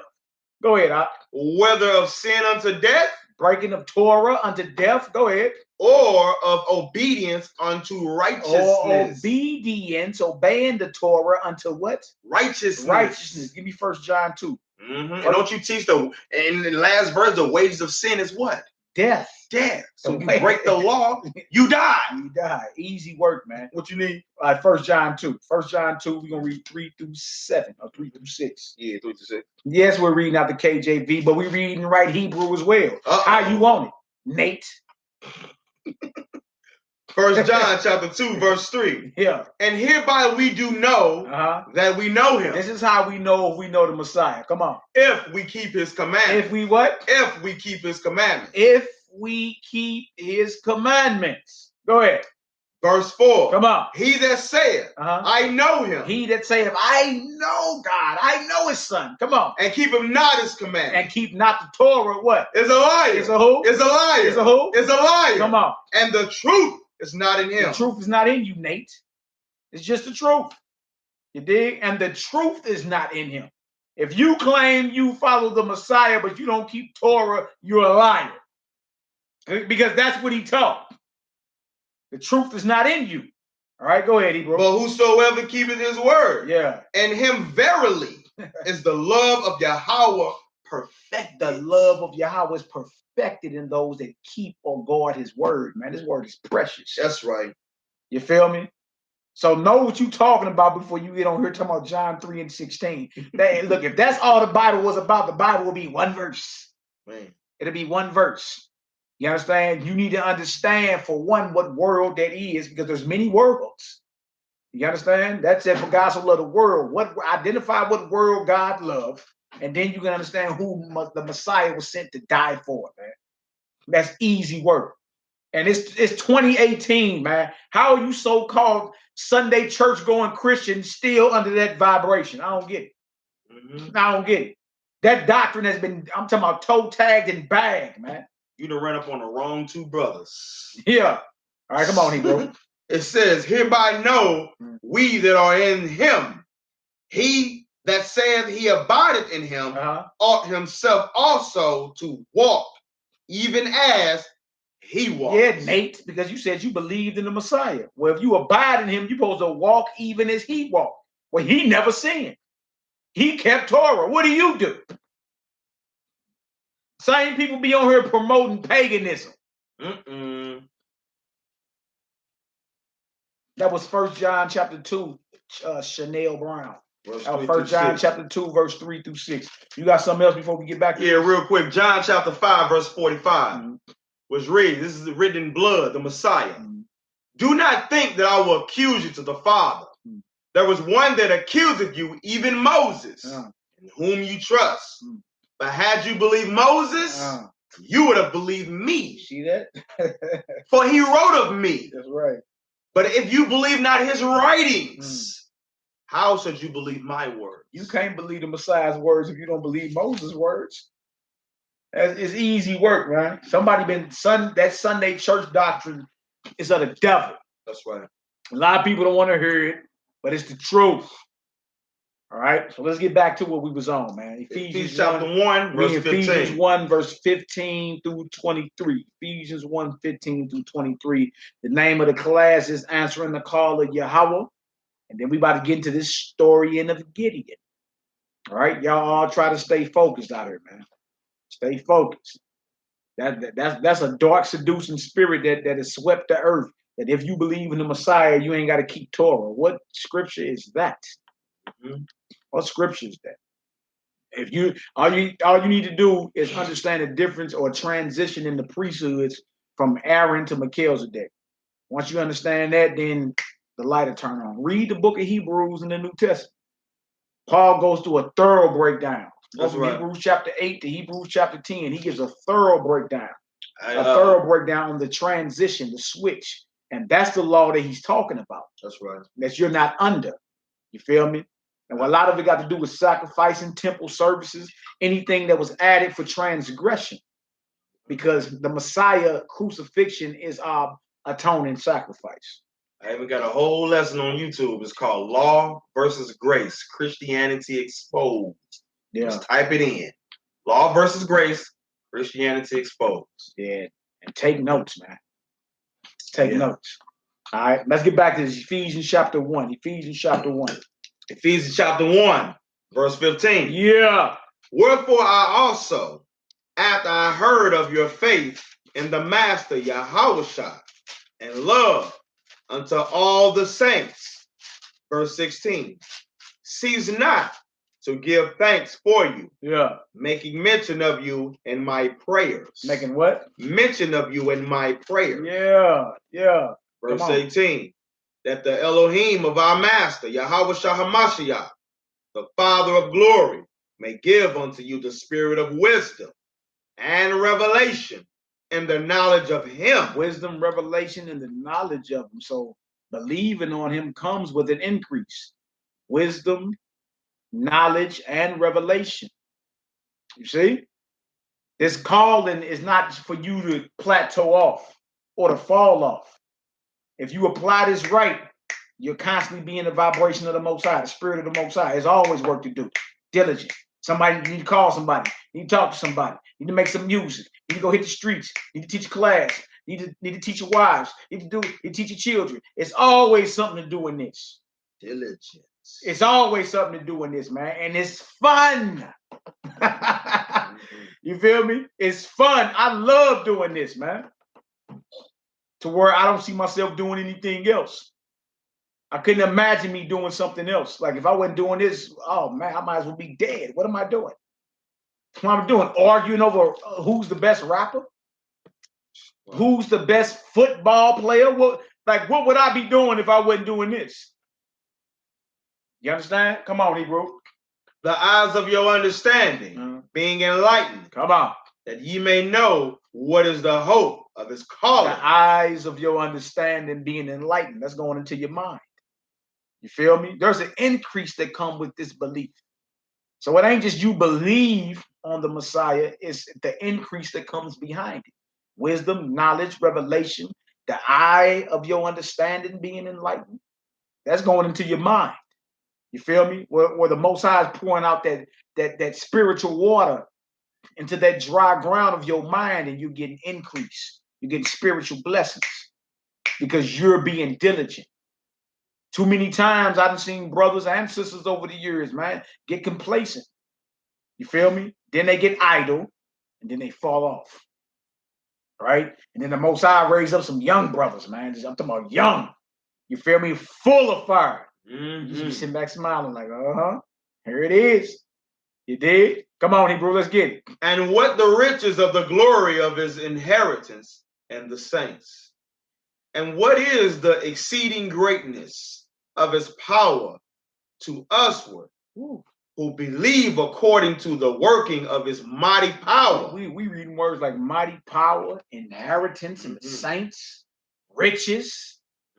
If I told you I had a glorious, rich inheritance for you, would you want it? If I told you I had a glorious, rich inheritance for you, all you have to do is claim it. Would you claim it? Would you want it? If I told you I hit the Powerball and this for you, I played the numbers, Powerball came in, hey, this is your inheritance. You gonna show up to collect that? Yeah or nay? Huh? You know that you're gonna show up to collect that. Well, this is something way greater than the Powerball. This is something way greater than any carnal riches that you can have. You understand? And how do we play around with this as if it's not? You know why? Because we don't physically see it with our carnal eye. That's the problem. You don't physically see it, but he say, blessed are those who believe and have not seen. Huh? Blessed are those who believe and have not seen. He was talking about us because they saw him. They laughed with him, ate with him, hugged him, sat at his kneecaps and listened to the jewels from the king. We just reading about it, and we believe wholeheartedly, man. You have a rich, glorious, never-ending inheritance. When you gonna claim it? When you gonna act like you already got it? All right, come on, Hebrew. Verse 21. Yeah. For above all principality and power and might and dominion and every name that is named, not only in this world, but also in that which is to come, and have put all things under his feet, and gave him to be the head over all things to the church, which is his body, the fullness of him that filleth all in all. Read verse 20 again. Verse 20 again. Which he wrought in YHWH when he raised him up, when he raised him from the dead. Yeah. And has set him at his own right hand in the heavenly places. See that? And you had brothers, disciples back in the day, man, that actually hugged YHWH, man. That laughed with him, ate with him. You feel me? Was able to receive these parables and these jewels from on high, man, this eternal water from on high. You did? And the Messiah is currently at the right hand of the Almighty in the heavens, right? Waiting to bring you this rich and glorious inheritance, man. Can you imagine? Right? And we treat this as if this, oh, anybody can do that, man, whatever. Right? Oh, y'all just men of the Lord, y'all Bible thumpers, whatever. Y'all don't even know the level of disrespect we go through. Right. Right? From people in the world, from our own family members. We can't even imagine the level of disrespect. And we teaching about a rich, glorious, never-ending inheritance. That the Messiah currently is sitting at the right hand of the Father. This is what we teach and preach. You understand? We teach and preach and live this and believe this. And you can imagine the level of disrespect that goes on. You see? But that's part of this calling, Zion. It's part of this calling. All right? So make your calling and your election sure. Because who said it was going to be easy for you? Right? But you already got it. You already been bought with a price. All you have to do is endure. That's all you have to do. Endure. That's right. And you get a rich, glorious, never-ending inheritance. Divine nature, immortal, live forever, dominion, rulership. You understand? And if we got to go through a little bit of this to get that, man, I'm all for it. Bring it on. I'm all for it. If you claiming you down, you a man or you a woman, we're going to hold you to it. We're going to hold you to it because we love you. We're going to hold you to it. All right, let's get down to this. Let's go into the book of Judges. Let's get into our brother Gideon. Judges, the 6th chapter. Now, this is a brother that was called by the Almighty. And again, all the brothers that the Messiah called, they were doing something. Right? Peter and them were fishermen. Matthew was a tax collector. You know what I'm saying? Paul and them was tent makers. They all had things they were doing. In other words, they had lives. They had lives. You know what I'm saying? Just like every last one of you got a life and priorities, right? But does that stop what the work that the Most High, the owner and creator and possessor of all things, does that stop? Does that stop the command that he called you to execute? Does that stop that? That's what you need to ask. Think about everything you argue about today, especially in your relationships. Think about everything you argue about. Most of it got to do with a lack of money. Most of it got to do with bills. You understand? So my question is, does your earthly responsibilities stop the heavenly calling the Most High called you for? This high calling he called you into. You see? Does it stop that? We're going to Judges, the 6th chapter next. We're about to read about a beloved brother named Gideon, who was called into this, man. You feel me? At a time when it was a whole bunch of hard-headed Israelites. All right, shalom to the worldwide family on Facebook and on YouTube. May the Most High bless y'all. Shabbat shalom. Shalom, everybody. May the Most High bless y'all and keep y'all. And we want to thank the Most High for allowing us to come together on what's called his Shabbat or Sabbath day. Steve the Tillman. Feast on this word right here. Shalom, bro. Look at Sadie the barber. Sadie ain't seen you in a long time, she bro. What it do? May the Most High keep you and bless you too, she bro. That's right. Dig? We got work to do out here, man. We got work to do. Make sure y'all stay focused in the calling that he called you into. All right? We're going to start this in Judges, the 6th chapter. The name of the class is Answering the Calling of YHWH, the story of Gideon. How many of y'all ever read this story? That's a beautiful story, man. Right. It's a beautiful story. I talked a little bit about Gideon my lesson yesterday. Hallelujah. All praises to the Almighty, owner, possessor, and creator of all things. Now, this is the book of Judges, right? A lot of people think, you can't judge me. But the Most High got a whole book called Judges. You feel me? Of men and women, because Deborah was a judge, right? But when you a judge, you can't be emotional, man. You understand? When you a judge of the Most High, you can't be emotional in this thing, man. You got to be set on getting this work done. You got to be set on the divine sentence of the Most High that you carry in your mouth. You understand? And there was plenty of times when Israel would fall off, start being idolaters, and the Most High would have to raise up. You have to raise up a man. You feel me? Raise up Deborah, a woman in her case. Raise up these men and women and make them drop the hammer to get order back established within the nation, man. You understand? Because we are like children as a people. If left unattended, we'll destroy ourselves. We need law and order. All right? It's your first time hearing about it, Sister Kiara? Well, take notes. That's right, bro. Wilson, I don't want nothing else but this word either, man. Ariel says shalom too. Shalom, Shabbat shalom, Ariel. Big bro. Shalom, cousin. She called you cuzzy. Yeah, we say cousin. Oh, man, cuzzy. Shalom. Laney, what up, Laney? That's my girl. I ain't seen her in a while. May the Most High be with you too. She brewing all them young soldiers over there. May the Most High be with us all. We in the book of Judges, the 6th chapter. We're about to read about Gideon. All right, the story of Gideon. And what y'all gonna find out at the end of this, the movie 300, they got it from her. Uh-oh. If you ever seen the movie 300, they got it out the Bible. It's about Gideon and his 300.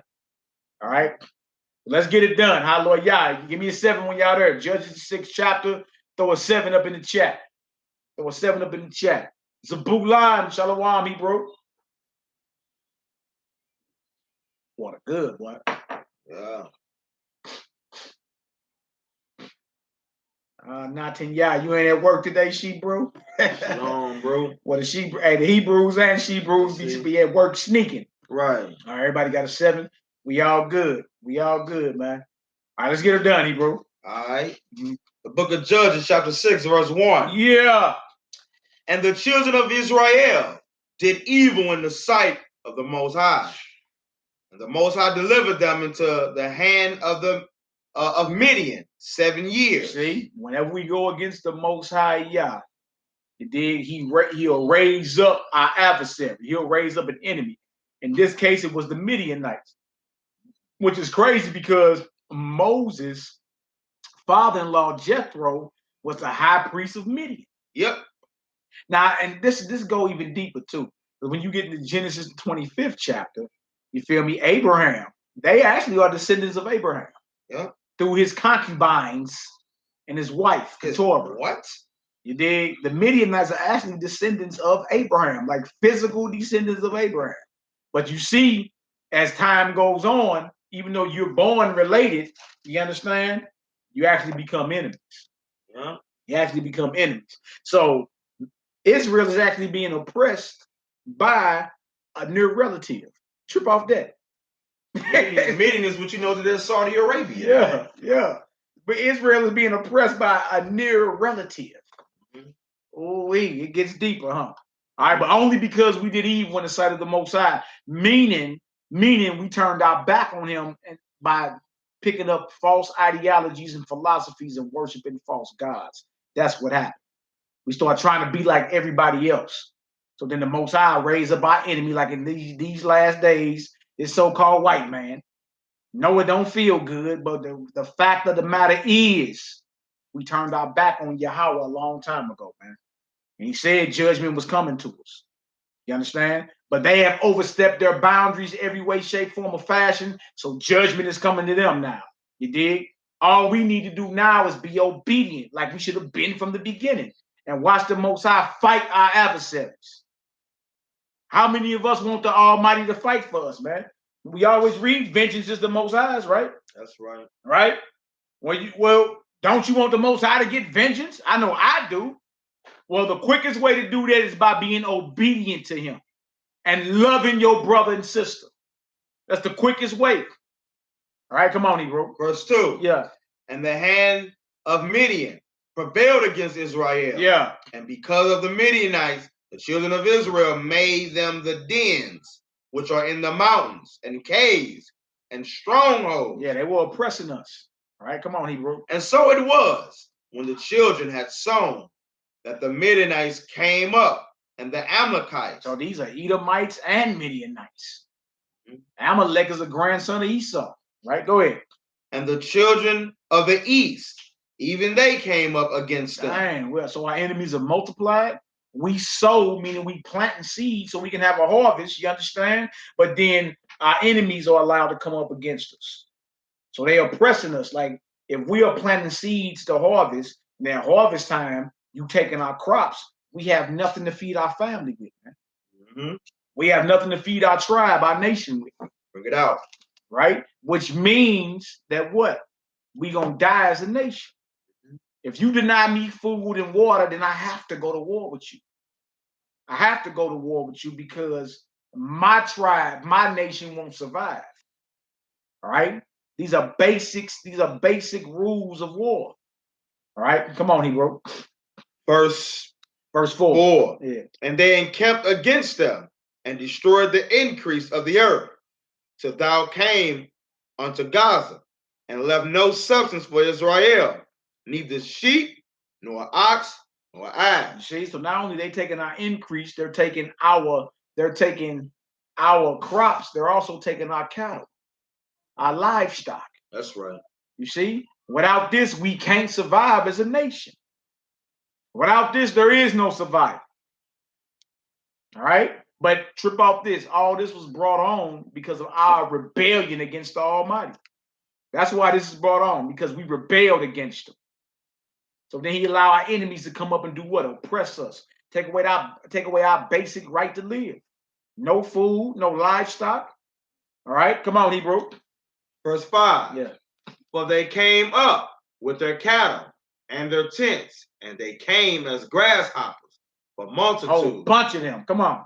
For both they and their camels were without number, and they entered into the land to destroy it. Without number. It was so many of our enemies, man. You feel me? So it never pays. Understand this, Zion. It never pays for us to go against our Heavenly Father. I know today everybody say, oh, it's innocent. It's just an Easter egg and bunny. It's just innocent. Look, these are the very same things that got us thrown head first out the promised land. These are the very same things that have us to this very day being oppressed by our enemy, man. You want your enemy to lose power? Be obedient to your father and start loving your brother as you love yourself. That's what. You understand? Stop doing what the enemy doing and they lose power. Right? We talk about a revolution. We ain't even talking about you loading up your AR-15s. It's real simple. Be obedient to your God. Love your brother as you would love yourself. You understand? And stop doing what your oppressor is doing. You understand? That's how you take power away from him. You understand? That's how you show yourself to be a revolutionary. By doing what's commanded of you, man. We the power, we just don't know it yet. Right? We get all this money and give it right back to them. We the money while you chasing fake Benjamins, listening. Repentance these days, they ain't mentioning. Them more bars, you know what I'm saying? But we the money. We the money. Understand that. They used to call us black gold, man. We the ones that was the original commodity on the stock market. It's us. You understand? But it's time for us to return back, man. Repent means to turn back to the righteous path of your father, man. And love your brothers, you will love yourself, man. Love your sisters, you will love yourself. You understand? We still ain't mastered that, man. It sounds so easy, but we have not mastered that love part. We know what it is, keeping the commandments. And why you don't keep the commandments with your brother and sister, man? Especially us in the truth. The melanin going for $365 a gram, man. Your melanin that you naturally born with in your skin and in your brain is going, it's the highest dope on the market. Nothing sells for over $360 some a gram. It's you. You feel me? And we ain't even mastered how to love one another.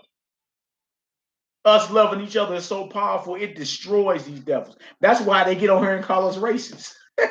How you gonna call me racist? Because I've never take one of this man's women. I've never steal from him. I'm racist though. Right. I'll never slander my brother. I'm racist though. You feel me? Because it's powerful. You know what it do? It takes away the power that these heathens think they have over us, man. By us being obedient to the Heavenly Father, loving our brothers as we love each other, and stop doing what they're doing. Whatever we do, they mimic anyway, man. We might as well be righteous. Right? You've been weaponized to destroy your people. That's the problem. You feel me? So the solution is simple, but we're not willing to apply it.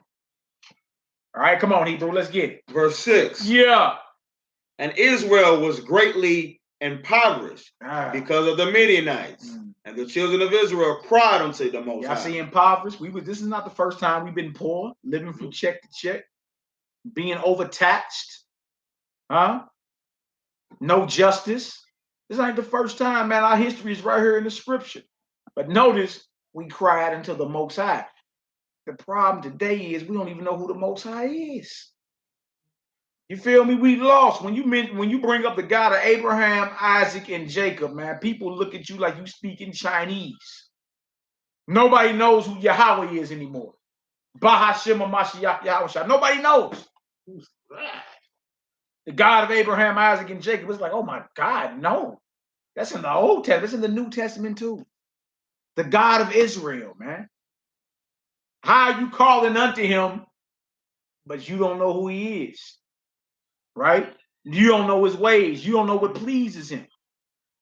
How? You see, when we got in the jam, we knew how to call on the Most High, our Creator. All right, come on, Hebrew. Verse 8. Yeah. It says, Then the Master sent a prophet unto the children of Israel, which saith unto them, Thus saith the master of powers of Israel, I brought you up from Egypt and brought you forth out of the house of bondage. Okay, so you crying to the Most High, you'll say, please, Heavenly Father, deliver us. Then the Most High gonna put his word in someone's mouth, and he gonna come holler at you. You understand? And remind you of why you being impoverished and oppressed by your enemy. And remind you. Now, what you supposed to do when you hear this? No, that ain't what it is. No, we just at an economic disadvantage. No, we just got to get more educated. No, you going to kick against this, or you going to listen and say, you know what, that's right. That's the truth. Right? If you're crying out to the Most High because you in a jam, now you must be reminded of why you in it. Why are we in this condition? And see, that's why a lot of the brothers that stand up and speak this word without compromising, they're being hated in this hour. But he got to come tell you because you keep crying out, right? Well, the Most High going to raise up men to come tell you this is why you're going through it. Here's the solution. All right, come on, Hebrew. And I deliver you out of the hand of the Egyptians and out of the hand of all that oppressed you, and drave them out from before thee, and gave you their land. Yeah, I delivered you from your enemies, and I gave you your enemies' land. You feel me? Like I ransomed nations for you. Man. Come on, Hebrew. And I said unto you, I am the Lord your God. Fear not the gods of the Amorites. Yeah, or the Americans. Come on. In whose land ye dwell. But you have not obeyed my voice. You still ain't been obedient. Come on. And there came an angel of the master and sat under an oak, which was in Ophrah, that pertained unto Joas, the Abizarite, and his son Gideon, threshed wheat by the winepress to hide it from the Midianites. So you know, Gideon had his own little stash. Because remember, everything we planted, when it was time for harvest time, the Midianites would take away from us, and then all our enemies would take as well. So Gideon had him a little stash. You feel me? Like he was planting and he was harvesting, but nobody knew about it. Nobody knew about it because desperate times call for desperate measures, right?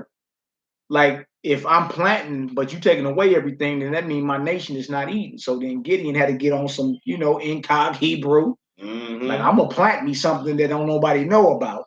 You dig? And I'm gonna feed my family anyway. Huh? Had to. You see? But here come an angel of the Most High, messenger of the Most High, right? And it says, read that again, bro. Verse 11. It says, verse 11. Yeah. And there came an angel of the master, sat under an oak, which was in Ophrah, that pertained unto Joas, the Abizarite, and his son Gideon threshed wheat by thresh wheat by the winepress to hide it from the Midianites. So this messenger sits up under Gideon's father's tree. You understand? And it's letting it be known that Gideon was planting and harvesting. You feel me? He had him a little stash harvest that nobody knew about. All right, come on, huh? Sound like a Hebrew, don't it? Because you know good and well if somebody gonna tell you that if somebody's oppressing you and overtaxing you and you can't feed your family, what you gonna do? You gonna find a way to feed your family, man. Oh, this is in the Bible. The Bible. This is in the Bible, right? Mind you, this is a man that the Most High called and raised up, Gideon. All right. Now, was Gideon wrong for going against the laws of the land? No, he wasn't. You feel me? It was for the survival of his nation, man. In captivity. He had to do what he did to feed his people, man. Right? Like you say, in captivity, being oppressed. Huh? Well, he had to secretly grow him some wheat so he could feed his people. All right? And let's see if the Most High was angry at him for this. All right, come on, Hebrew. And the angel of the Most High appeared unto him and said unto him, the master is with thee, thou mighty man of valor. Thou mighty man of valor. The angel that was sent from the Most High told Gideon, you feel me? The Most High is with you. The Most High is with you. See, so what he doing was a mighty act. That was honorable. The fact that, look, I'm going to feed my people anyway. I don't care how much y'all oppress us. We are going to feed our people, man. And that lets you know as men, we got to be vanguards of this thing. You feel me? Even if certain things and we at a certain disadvantage, man, we got to make sure we feed ours. When you done talking, and this brother made sure he did. And here come the angel of the Most High and said, look, the Most High is with you, you mighty man of valor. Because it was honorable for him to still find a way to feed his family, even though he was being oppressed. That was honorable. You dig? The day you Negroes would have been, oh no, man, you not obeying the laws of the land. Man, we about to die out here. What you mean? We gotta feed ours. We the men, you feel me? We the vanguards of the nation, is on us. You mighty man of valor, the Most High is with you. All right, come on, Hebrew. And Gideon said unto him, O my master, if the Most High be with us, why then is all this befallen us? Good question. Like, why all this befallen us? If he with us, then why are we going through this? Come on. And where be all his miracles which our forefathers told us of, saying, did not the master bring us up from Egypt? But now the Most High forsaken us and delivered us into the hands of the Midianites. He's like, I heard about the miracles. I never saw them, but I heard about them. But now it's like he done forsook us. But the Most High is with me. Notice he's being called from an oppressed state. That's what this class is about. Calling of the Most High. Notice he's being called from an oppressed state, man. They being oppressed, they impoverished. And the Most High used somebody that's poor and raise them up to confound the mighty. Now we read in 1 Corinthians 1, 26 through 31. That's what we read earlier. We started the class off with that. This is a case of that. Gideon was poor, man. He had to secretly harvest wheat to feed his people. And he's like, if the Most High is with us, where the miracles at? Right? But notice the angels called him a mighty man of valor, man. That's honorable what you're doing, man. You understand? Are we Hebrews or not? Is this a nation of people or is this a religion? Because Gideon ain't rocked this like this was no religion. You understand? If we talking about harvesting crops, if we talking about land, we talking about a nation, man. And he had to be honorable and feed his people even though he was being oppressed. So his question is, I haven't seen the miracles, but I heard of them. If the Most High is with us, why are we going through all this?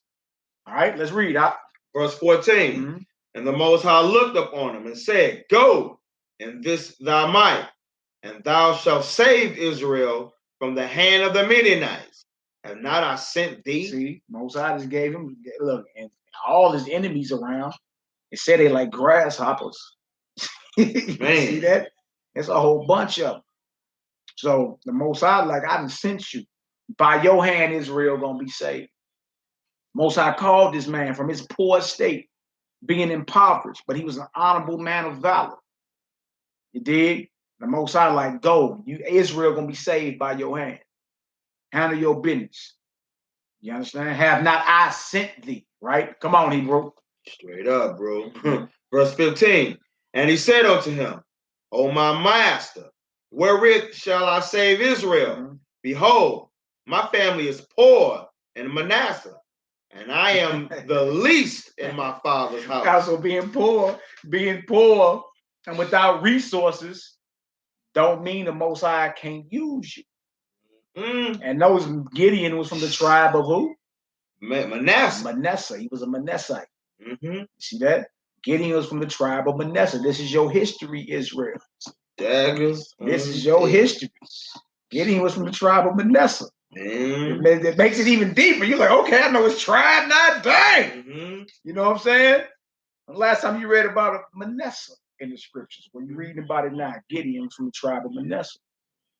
You see that? And he let it be known, how is Israel going to be saved by my hand when I'm poor? In captivity. I'm in captivity. Oh. That's everybody's excuse today. Hold on, brother. Brother, we're in captivity. Yo. Oh. Yeah. Oh. We've always been in captivity. We've been in and out of captivity. What do you mean? Man. So that don't mean the Most High can't use you being poor and in captivity to do a mighty work in this nation. That don't mean that. You understand? So the calling of the Most High Most High don't see as man seeth. Man to trip off all that. Dang, that's SWAT out there. Dang, look at all the UN troops. Dang, all the Navy SEALs been called in. It said the same thing with him. It said that all his enemies were like grasshoppers. Too many to count. You understand? And he still, the Most High still called him from his lower state. Still called him. You feel me? Now, how many excuses you gonna come up with? All right, come on, let's read the story. The story gets deeper. Let's read. Verse 16. Yeah. And the master said unto him, surely I will be with thee. That's a promise. Most High say it don't matter about all that. I don't care if you poor. It don't matter if you poor. Oh. Everybody want to talk bad about the poor brothers and sisters, huh? As you hear that today too, as if people in Israel are rich, man. Right. You one check from being homeless too.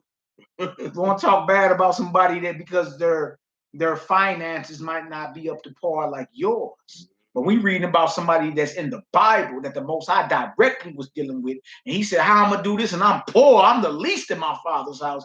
He said, surely I'm with you. That's a dagger. The Most High used the poor to confound the rich. The Most High used the despised to confound those that are esteemed. That's how you get down. All right, come on, Hebrew. Man. And thou shalt smite the Midianites as one man. Ooh, ooh, ooh, ooh. Man. And you going to smite them. Surely I'm with you, you poor Hebrew, from the tribe of Manasseh. Surely I'm with you. And you going to smite them as one man. Come on, Hebrew. And he said unto him, if I now found grace in thy sight, then show me a sign that thou talkest with me. Give me a sign, Most High. You dig? And this is not evil for you to ask that. It's not evil for you to ask the Most High for a sign. You understand? Like, okay, because this is a major, thing. Like, you gotta, for one, if a messenger of the Most High show up and tell you this, you gotta believe it. You gotta have faith. Like, you gotta be so sold on it. You like, I bet. So even like with Moses, you put your hand in your bosom, pull it out, throw that throw that staff on the ground. I'm with you. You know what I'm saying? So he like, all right, well, if you with me, show me a sign, because this ain't like I'm fighting one or two people. I'm fighting a whole nation that's oppressing us. All right? Come on, Hebrew. Depart not hence, I pray thee, until I come unto thee, and bring forth my present, and set it before thee. And he said, I will tarry until thou come again. His present will be like his wheat offering, because remember, he threshing wheat secretly. He's harvesting wheat secretly. So he's like, I'm gonna bring my present, my gift. Show me a sign, you know what I'm saying? That thou talkest with me. Depart not hence. Don't leave. I beg you until I come unto thee and bring forth my present or my wheat offering and set it before you. And he said, the angel said, I will tarry until you come again. All right, come on. And Gideon went in and made ready a kid and unleavened cakes and ephah of flour. The flesh he put in a basket, and he put in the broth in a pot and brought it out unto him under the oak and presented it. That came with an offering. Came with a kid, which is a goat, unleavened cakes, broth in a pot. Come on, let me go ahead and feed you. Right? Go ahead. And the angel of the Most High said unto him, take the flesh and the unleavened cakes and lay them upon this rock and pour out the broth. And he did so. And the angel of the master put forth the end of the staff that was in his hand and touched the flesh and the unleavened cakes. And there rose up fire out of the rock and consumed the flesh and the unleavened cakes.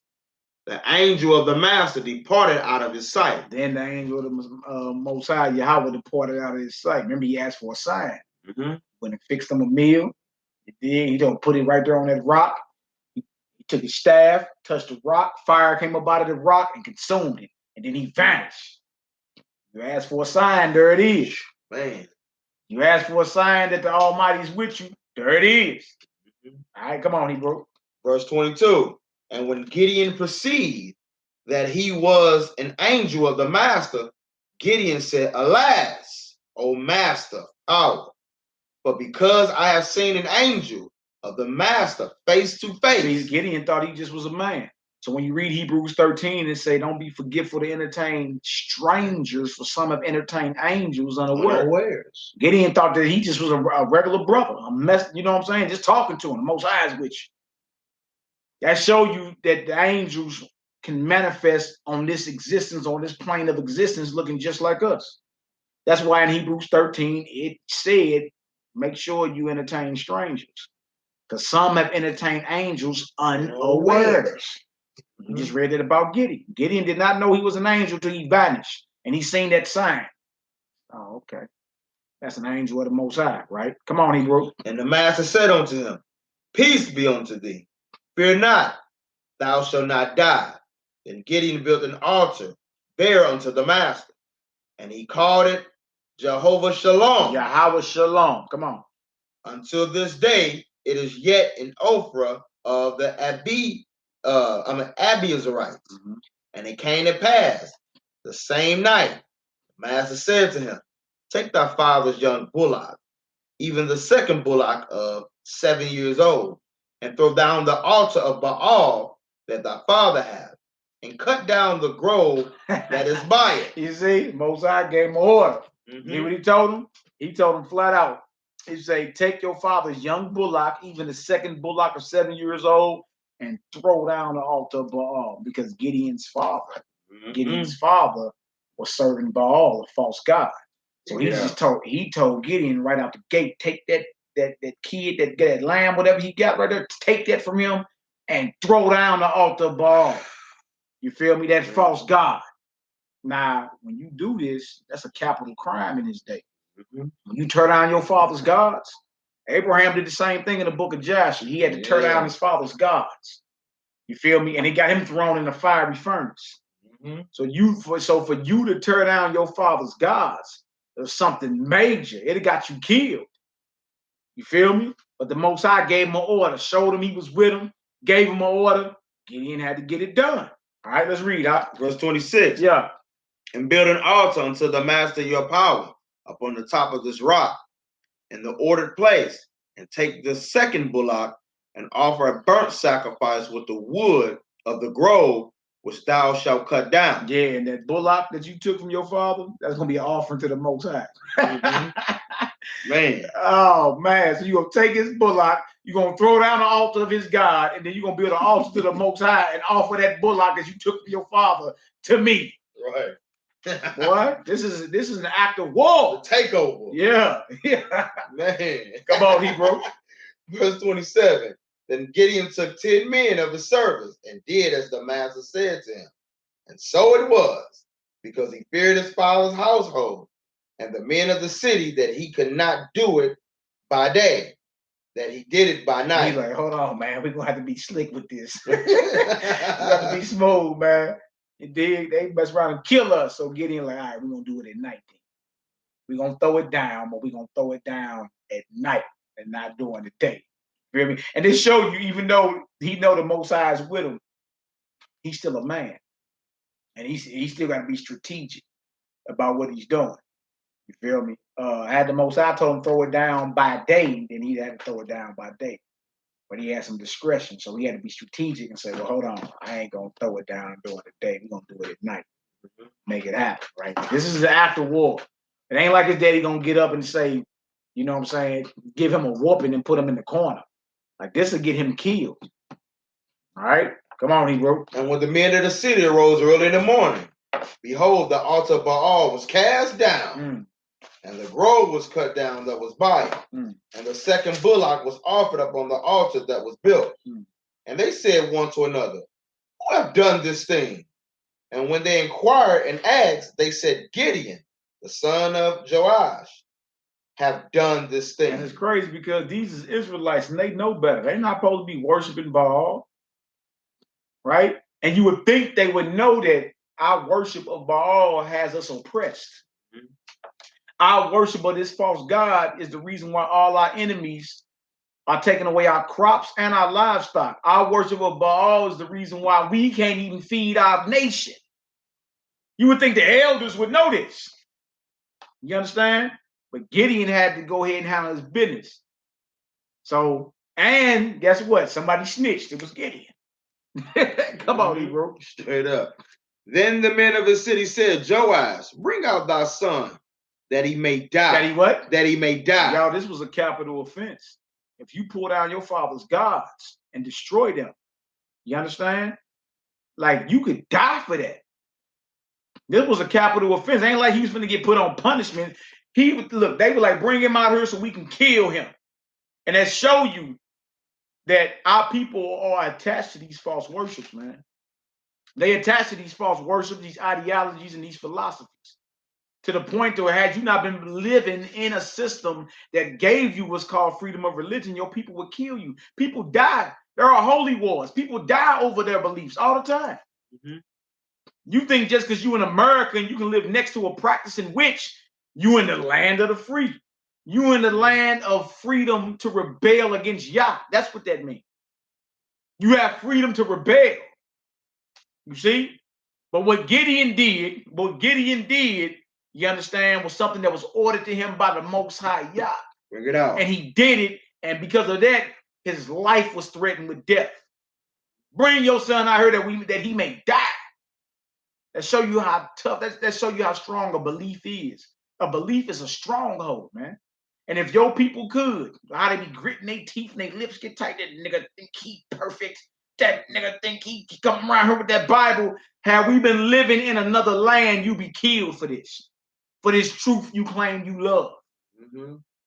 We see Paul got stoned earlier. Right. For his belief. See, so when the Most High call you, it don't make you a friend of everybody, y'all. Get that out your mind. When the Most High call you, it's going to make you an enemy of the world. And people, if they could get away with it, will try to kill you for this. We reading it right out the Bible. And look, and this was Gideon being obedient to a commandment that he got. That was a commandment from God. He ain't just get up and do that because he wanted to do it. Yahweh told him, tear down that altar and then take your daddy's second bullock and offer it to me. Build an altar to me and offer it to me. That made him an enemy of the men of his area. You understand? And they threatened him with death. You dig? So I'm going to ask y'all, if the Most High called you to do a mighty work, even though it made you an enemy to the world, even though you were threatened with death, would you do it? You say, yeah, I do it. We going to see. We going to see. These days are coming right back around. Mm-hmm. These days are coming right back around. All right, come on, Hebrew, let's get it. Verse 30 again. Yeah. And then the men of the city said unto Joab, bring out thy son, that he may die, because he cast down the altar Baal, and because he cut down the grove that was by it. They like, man, kill him. Hold that. Give me John 16:1 real quick, man. John 16:1. Y'all hold y'all spots. I want to go show y'all. Even the Messiah said the same thing to us. Give me John 16:1. All right.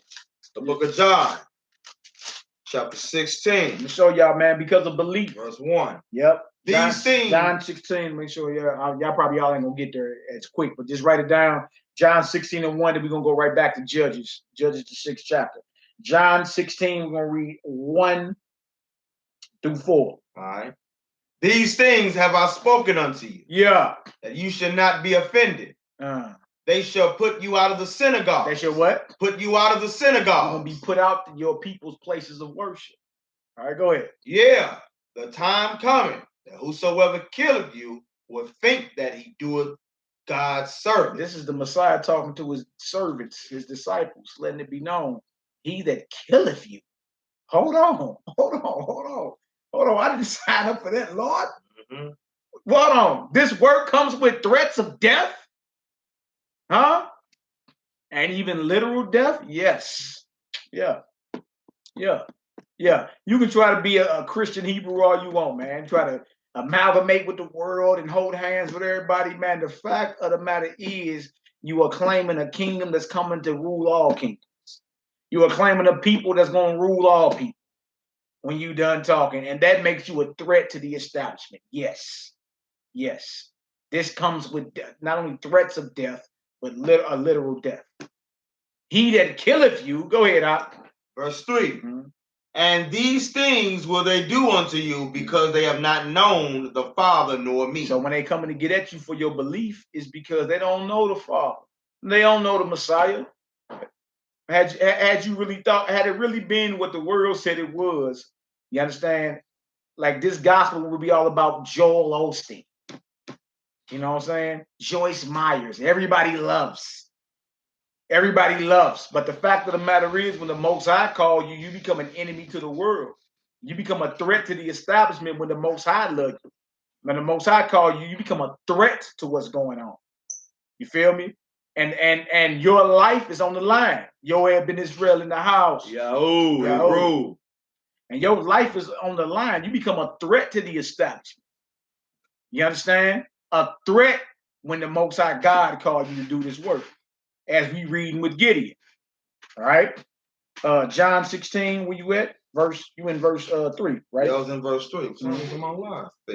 Verse 4. Yeah. But these things have I told you, that when the time shall come, you may remember that I told you of them. Right. And these things I said not unto you at the beginning, because I was with you. Now let's get back to Judges. So we'll let it be known, the Messiah told us they was going to come trying to kill you. And those that kill you going to think they're doing the service of Yahweh.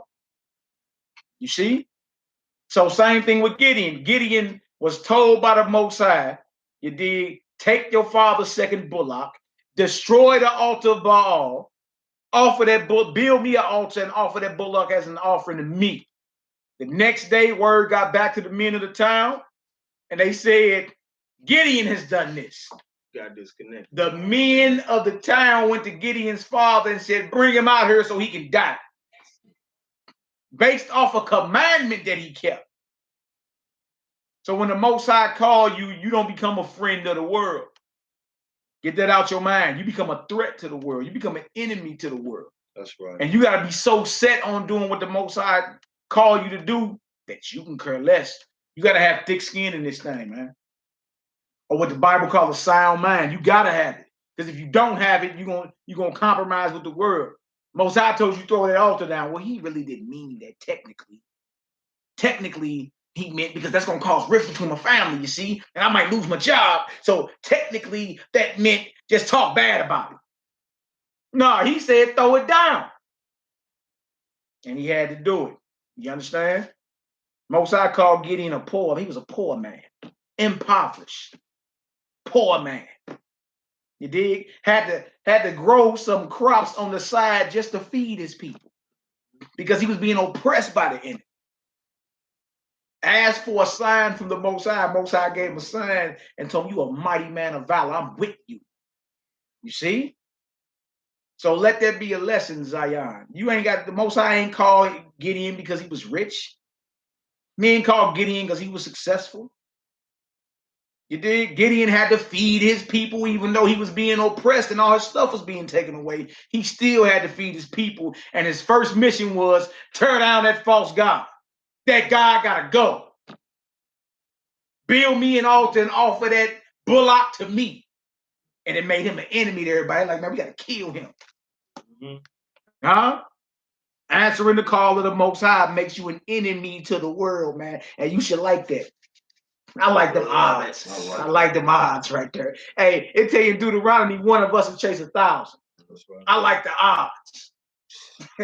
A few against many. I like the odds. A few against what? Many. I like the odds. Straight up. It's always been a few against many. For y'all that don't know, the Most High always deal with the underdog. Check it. Leviticus chapter 26, verse 8. And 5 of you shall chase 100. Hallelujah. And 100 of you shall put 10,000 to flight. And your enemies shall fall before you by the sword. You hear that? I like the odds. That's what's up. Everybody against you for being in the truth, for teaching the truth, for being uncompromising. And everybody, lips get tight. They start speaking like a ventriloquist. Huh? I like them odds. One more. Ecclesiastes chapter 7, verse 19. Wisdom strengthens the wise more than 10 mighty men which are in the city. Oh, wait, y'all hear that? Man, that's the Ecclesiastes. Not in the Apocrypha, y'all, but Ecclesiastes 7 and 19. Let's get back to this story about Gideon. Back in the book of Judges, chapter 6, verse 31. And there's so many stories like this in the scripture, man. You feel me? That we really got to get back, Zion. We got to get back to reading our history. You feel me? It actually comforts us and gives us a sense of courage to be strong in these hours. You understand? Like, we got to get away from that seducing spirit. Like the Old Testament is null and void. It don't matter anymore. The scripture tell you even in Romans 15, whatever was written aforetime was written for our learning. Our learning. We're supposed to learn from these situations, man. And get courage. And stand up and be uncompromising. Gideon had to do that. All right, let's read. Verse 31, we picking up what we left off at, brothers and sisters. Israel. Judges 6, verse 31. And Joaz said unto all that stood against him, will ye plead for Baal? Will you save him? He that will plead for him, let him be put to death, whilst it is yet morning. If it be a good... If he be a God. Yeah, I'm sorry. If it be a God, let him plead for himself, because one have cast down his altar. Look, so Gideon father, like, if he a God, let him plead for himself. Like, y'all want to kill my son because he threw down his altar. If he a God, he should be able to stand for himself and plead for himself. All right, come on, Hebrew. That's right, Israelite. Verse 32.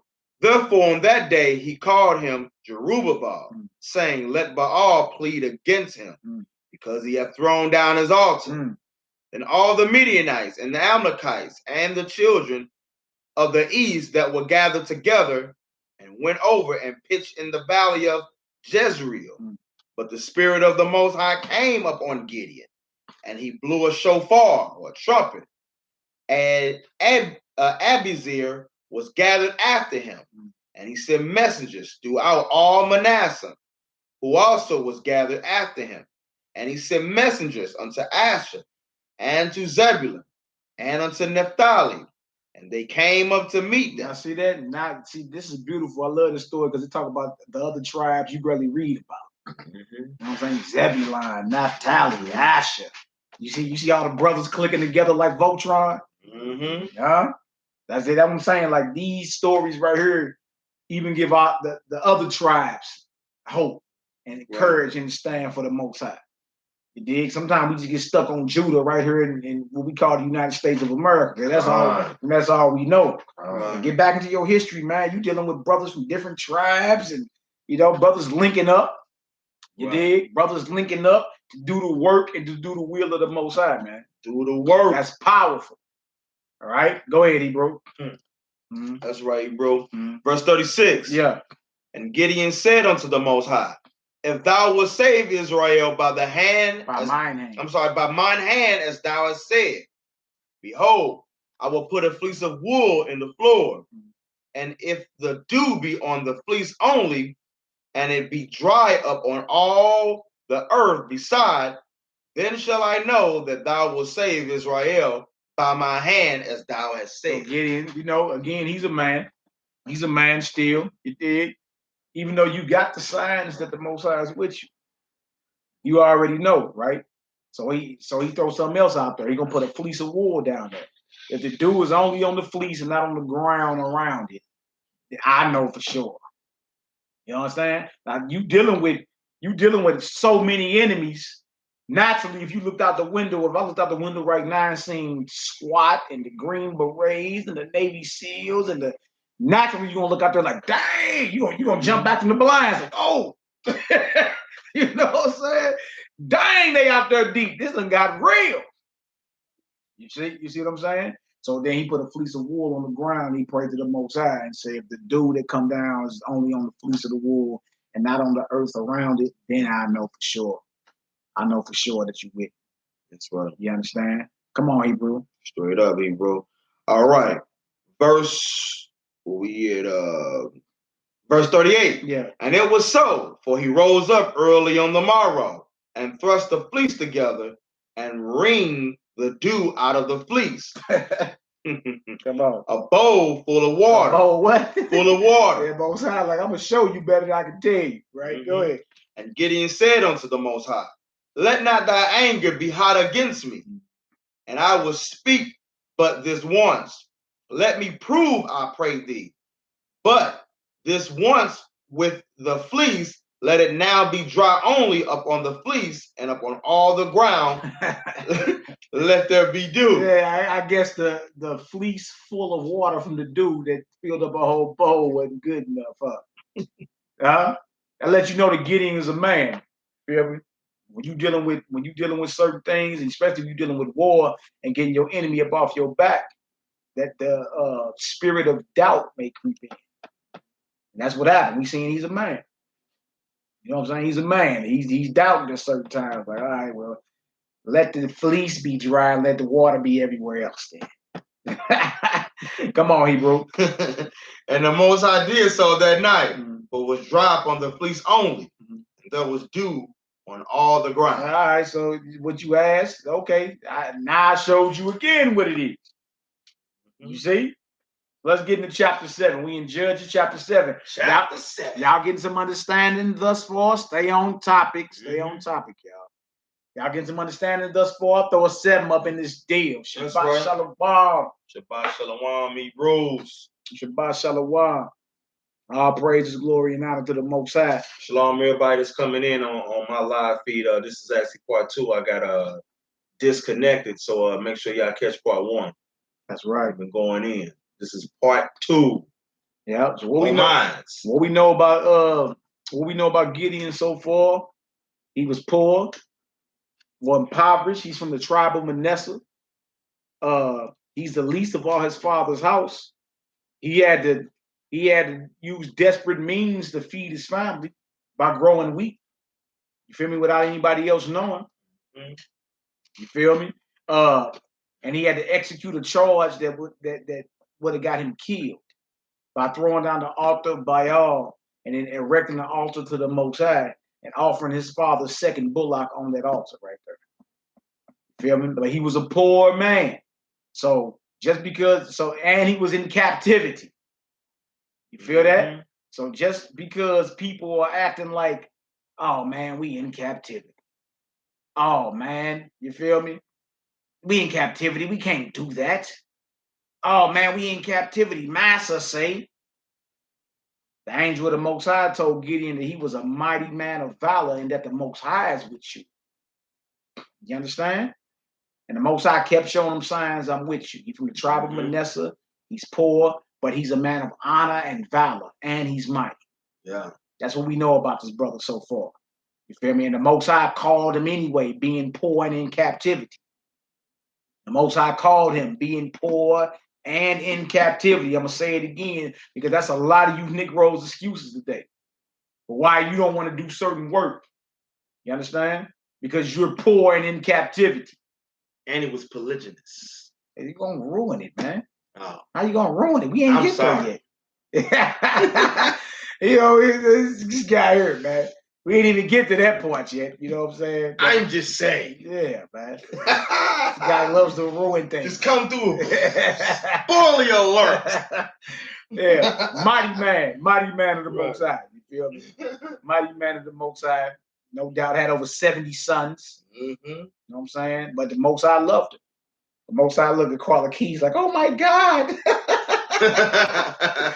Oh my God. Our contact info is honorandhumilitystl@gmail.com. Corey Moore Terrell. honorandhumilitystl@gmail.com. All right. Offering of a bull is expensive for a poor man. That's right. Still offered it though. You feel me? Couldn't say, dang, this is my only bullock. Dang. You sure? You feel me? Had to do it anyway, man. The Most High was with him. So it looked like everybody has their understanding for that chapter 6, the calling of Gideon, answering the call of the Most High. We're going over the story of Gideon, man. It's powerful, powerful story. All right, we into chapter 7 next. Chapter 7. Let's get it. How many guys did the Israelite have, man? Look, we worship almost every God up under heaven, man. We only supposed to have one. That's right. The Most High, you dig? But we love flirting and trying to be like everybody else. There's Negro Mormons today. Get a load of that. There's Negro Satan worshipers. There's Negro Catholics. atheists. There's Negroes Catholics. There are Negro Buddhists. It's so many Israelites and so many different ideologies and philosophies. It's ridiculous. Hinduism, man. Buddhism. Yeah, it's ridiculous, man. The list goeth on. That's right. That's New right. Age, whatever. No doubt. All right, so we in chapter 7. We in Judges, the 7th chapter. Judges, the 7th chapter. Start at verse 1. Had a guy tell me the other day, I'm just spiritual. Well, Satan's spiritual. Yeah, I believe in one God. Even the devil knows there's one God. James 2:19. Even the devil knows there's one God, buddy. That's not a good answer. Jack. Mm-hmm. Judges chapter 7, verse 1. Mm-hmm.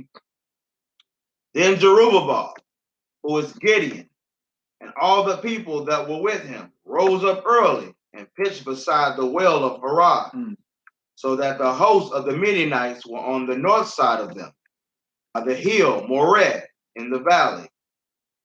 Verse 2. And the master said to Gideon, the people that are with thee are too many for me to give the Midianites into their hands, lest Israel vaunt themselves against me, saying, my own hand have saved me. This beautiful thing about the Most High. The beautiful thing about the Most High is it's always been about quality with him, not quantity. He don't need a whole bunch of nobody to do nothing. He'll take a few and confound many because he's the Most High power. So the Most High told Gideon, it's too many of y'all. You know, I know my people. You know what Israel gonna think after this? Our own hand did this. It was because we came deep. That's what Israel gonna think. So the Most High told Gideon right out the gate, it's too many of y'all. I don't need everybody. The few and the ready, man. Most High always got down like that. There's only a few he need. Only need a few. So for all y'all to be bragging about how big your camps are, I'm an officer over 10,000 and 5,000. I hear you talking.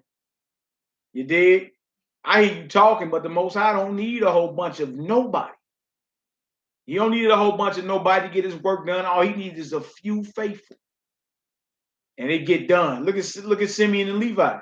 2 of them destroyed a whole town on account of their sister. 2 of them. 2 of them brothers destroyed an entire town. You dig? So when the Most High God is with us, nothing can stand against us, man. Samson and the Philistines. That's right. That's right. Come on, Hebrew, let's get it. Straight up. Verse 3. Now therefore go to proclaim in the ears of the people, saying, whosoever is fearful and afraid, let him return and depart early from the Mount Gilead. And there return of the people 20 and 2,000. And there remain 10,000. Okay, so he say, whoever is fearful and afraid, let him return and depart early from Mount Gilead. Whoever's fearful and afraid, leave. Feel me? Because that fear can spread like a cancer throughout the ranks. You understand? If one person is scared, that's contagious. Who afraid? 22,000 people left, and only 10,000 remain. So that means it was 32,000 soldiers originally that was with Gideon. You see that? 32,000 total, right? 22,000 leave when he asked, who afraid? Y'all get on up out of here. Who afraid? 22,000 leave, which leaves them only with 10,000. Scared, go home. 22,000 fall off right out the gate. Y'all see that? Wow. No, I lying. Yahweh is not the same God. That's the God of the Arabs, the moon God. You feel me? Don't get confused with some brothers say Elohim and some brothers say Elohim. You dig? That is the Hebrew word for God, which means power. But Yahweh is translated from the word Lord, capital Lord, Yahweh. You understand? No, we are not. It's not the same God. Another way you can tell is the commandments. The commandments are totally different. The feast days are totally different. You feel me? The movement is totally different. No, they're not the same God. All right. All right, come on, Hebrew. So 32,000 was there. He asked whoever is fearful and afraid, let them return and depart early from Mount Gilead, and there returned of the people 20 and 2,000, there remained 10,000. So 32,000 was there, 22,000 dropped off and left him with 10,000 people. All right, come on, Hebrew. And the master said to Gideon, the people are yet too many. Bring them down unto the water, and I will try them for thee there. And it shall be that any of whom I shall say unto thee, this shall go with thee, the same shall go with thee. And whosoever I say unto thee, this shall not go with thee, the same shall not go. You see that? So we say 10,000 is still too many for this war. Like, dang, 10,000 too many. All right, well, I'm going to prove them like this. I'm going to show you how I'm going to prove them. This is what's about to happen. Come on, Hero. So he brought down the people into the water. And the master said unto Gideon, everyone that lappeth of the water with his tongue as a dog, lapping him shall thou set by himself. Likewise, everyone that bowed down upon his knees to drink. And the number of them that lappeth, putting their hand to their mouth, was 300 men. But all the rest of the people bowed down upon their knees to drink water. Yeah, so the Most High tried us real quick. Like, you don't even know you being tried. You see a body of water, you thirsty, right? So it's everybody that lappeth like a dog. You ever seen a dog drink some water? They lick the water, but they're still aware of what's going on around them. So everybody that put the water in their hands and drunk the water out their hands and still was looking around, that's who the Most High kept. The diligent. You feel me? Everybody else that bowed on their knee and forgot they was at war, almost dove in the water. Woo! Water! They lacking. They forgot that quick they was at war. And it's crazy because they didn't even know they were being tested. They didn't even know they was being tested. The brothers that lapped the water like a dog, that put the water, cuffed their hands like this, and drank water out their hand, but still was on guard, looking around, was on point, that's who the Most High kept for the war. You understand? And it was only 300. Now remember, y'all, it was 10,000 of them that was left. Out of the original 32,000, 10,000 was left. So out of 10,000, only 300 showed themselves to be on guard and ready for war. You feel me? So what is that? 9,700 more people had to drop off? So your original number was 32,000. Your end number was 300. Gideon and his 300. This is where they get the movie 300 from. Gideon and his 300. 300 is 1% of 30,000. 10% of 30,000 is 3,000. You feel me? 10% of 3,000 is 300. So that's 1%. Yeah. That's 1% of the original number that came out. 32,000 came out, but the Most High only kept 1% for war, which was 300. And, you know what I'm saying, for those, you know what I'm saying, you're hearing what he's saying about, you know, they got this from our people. Notice in the movie, they had, when they had the shield, they had the L on their shield. That stands for the Lacedaemonians, which you read about in the Apocrypha, the actual name. Yeah. It came from a man named Lacedaemon, who was married to a woman of the name of Sparta. That's where you get the Spartans from. You know what I'm saying? So they were also known as the Lacedaemonians. So they even putting it right in our face that this definitely was about the Israelites. Yeah. You know what I'm saying? For those, you know what I'm saying, who went to the history, know the history. Yeah, you're getting the Maccabees, it'll go into that. Going to that as well. I just was strictly dealing with the 300 now. Yeah. You feel me? That's they get everything from us, man. Same concept. Yeah, they know. Yeah. They know. Yeah. Yeah. They know exactly making this up. Yeah. And look, in order for you to be a successful movie producer, you have to know the Bible. Yeah. You have to know the Bible. You understand? And that's where people ain't really tripping off of. Like when you get all these movies, these superhero movies, these end of times movies, these end of days movies and all that, you got to know the scripture. Yeah. You have to know the scripture, period, for your movie to be somewhat valid, man. They not making movies based off the Quran. And if we talking about a person who's an intelligent designer, where did the intelligence come from? Straight up. All right, we all good, right? All right, let's get her done. Verse 7. And the master said to Gideon, by the 300 men that will lap will I save you. and deliver the Midianites into thine hand, and let all the other people go, every man unto his place. Go home. Go home. Go home. Go home. Get on out of here. Man.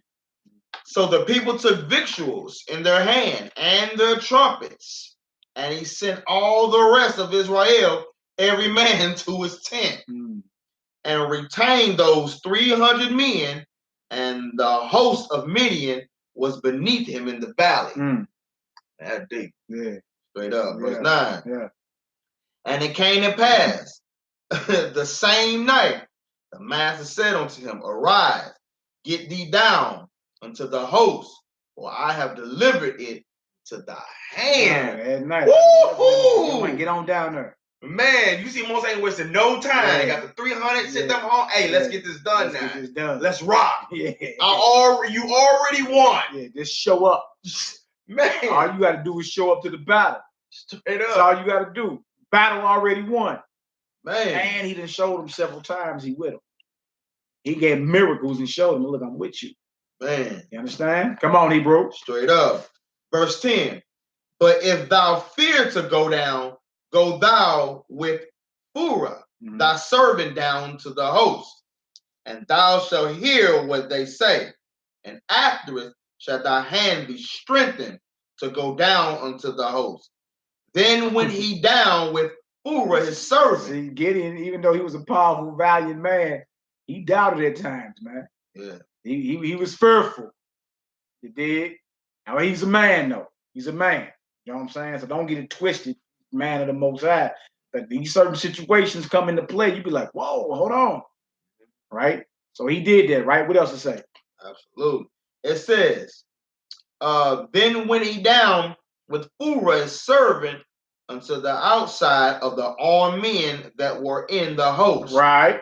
And the Midianites and the Amalekites and all the children of the east lay along in the valley like grasshoppers for multitude. Wow. It was deep. Yeah. And their camels were without number, as the sand by the seaside for multitude. Man, so they ready. They got their weapons, they got their chariots, they got their camels, and they got bodies. They're deep. And all Gideon got is the Most High 300 faithful soldiers that's ready to rock. You dig? Huh? I like the odds, though. That's what I'm talking about, man. One of us chase 1,000. Imagine what 300 of us will do. All right, come on, Hebrew. And when Gideon was come, behold, there was a man that told a dream unto his fellow and said, Behold, I dreamed a dream, and lo, a cake of barley bread tumbled into the host of Midian, and came unto a tent, and smote it, that it fell, and overturned it, that the tent lay alone. And his fellow answered and said, This is nothing else save the sword of Gideon, the son of Joash, a man of Israel. For into his hand have the Most High delivered Midian and all the hosts. So we heard old boy's vision. Man, in the vision, he let it be known. This is none other than the sword of Gideon. The Most High done handed Midian over to him. All right? Come on, Hebrew. Verse 15. That's right, Marquis. Sounds like the U.S. military, don't it? Come on, Hebrew. Verse 15. And it was so, when Gideon heard the telling of the dream and the interpretation thereof, that he worshiped and returned into the host of Israel and said, Arise, for the Most High have delivered into your hand the host of Midian. This is just like the movie. Just like the movie. Just like the movie. Just like the movie 300. Man. And I love that movie. Yeah. Verse 16. And he divided the 300 men into 3 companies. Man. And he put a trumpet in every man's hand with empty pitchers and lamps within the pitchers. And he said unto them, Look on me and do likewise. And behold, when I come to the outside of the camp, it shall be a trumpet in each man's hand, an empty pitcher with a light in it. That's right. With a light in it. Shalom, Mac. May the Most High bless you, preach. Shalom, Judah. All right, Hebrew, come on. Verse 18. When I blow with the shofar, trumpet, I and all that are with me. Then blow ye the trumpet also on every side of all the camp, and say, the sword of the master and of Gideon. Woo! So when I blow with a trumpet, I and all that are with me, then blow ye the trumpet. He telling the Israelites, the 300 that's divided in 3 groups. Everybody got a trumpet. They got an empty pitcher with a light in it. He say, ye the trumpets also on every side of all the camp, and say, they all gonna say this on one accord, the sword of Yahweh and of Gideon. Huh? Can you imagine, boy, you sitting down there sleep, farting, dreaming, having a good night, and you hear all these trumpets, and you wake up, boy, and see all these, you hear these trumpets and see all these pictures and these lights, and everybody saying the sword of Yahweh and Gideon. That in itself, man, gonna make your enemy freeze up like, whoa! Because remember, they're down in the valley, right? Gideon them is above. So you just sitting there, just sitting there, sleep, scratching, twiddling your thumbs. You know what I'm saying? Thinking you finna go to war tomorrow. You feel me? And the Most High like, we getting this cracking today. Right? So what do? He divided 300 into 3 groups. That's 100. There's 100 in each group, right? He give each man a trumpet or a shofar. Then each man has an empty pitcher with a light or a lamp in it. Show that shofar there, bro. You got that shofar. You got that shofar there, Bob. Man, straight up. Each man had one of them in that box. Yeah. Shofar, trumpet. Yeah.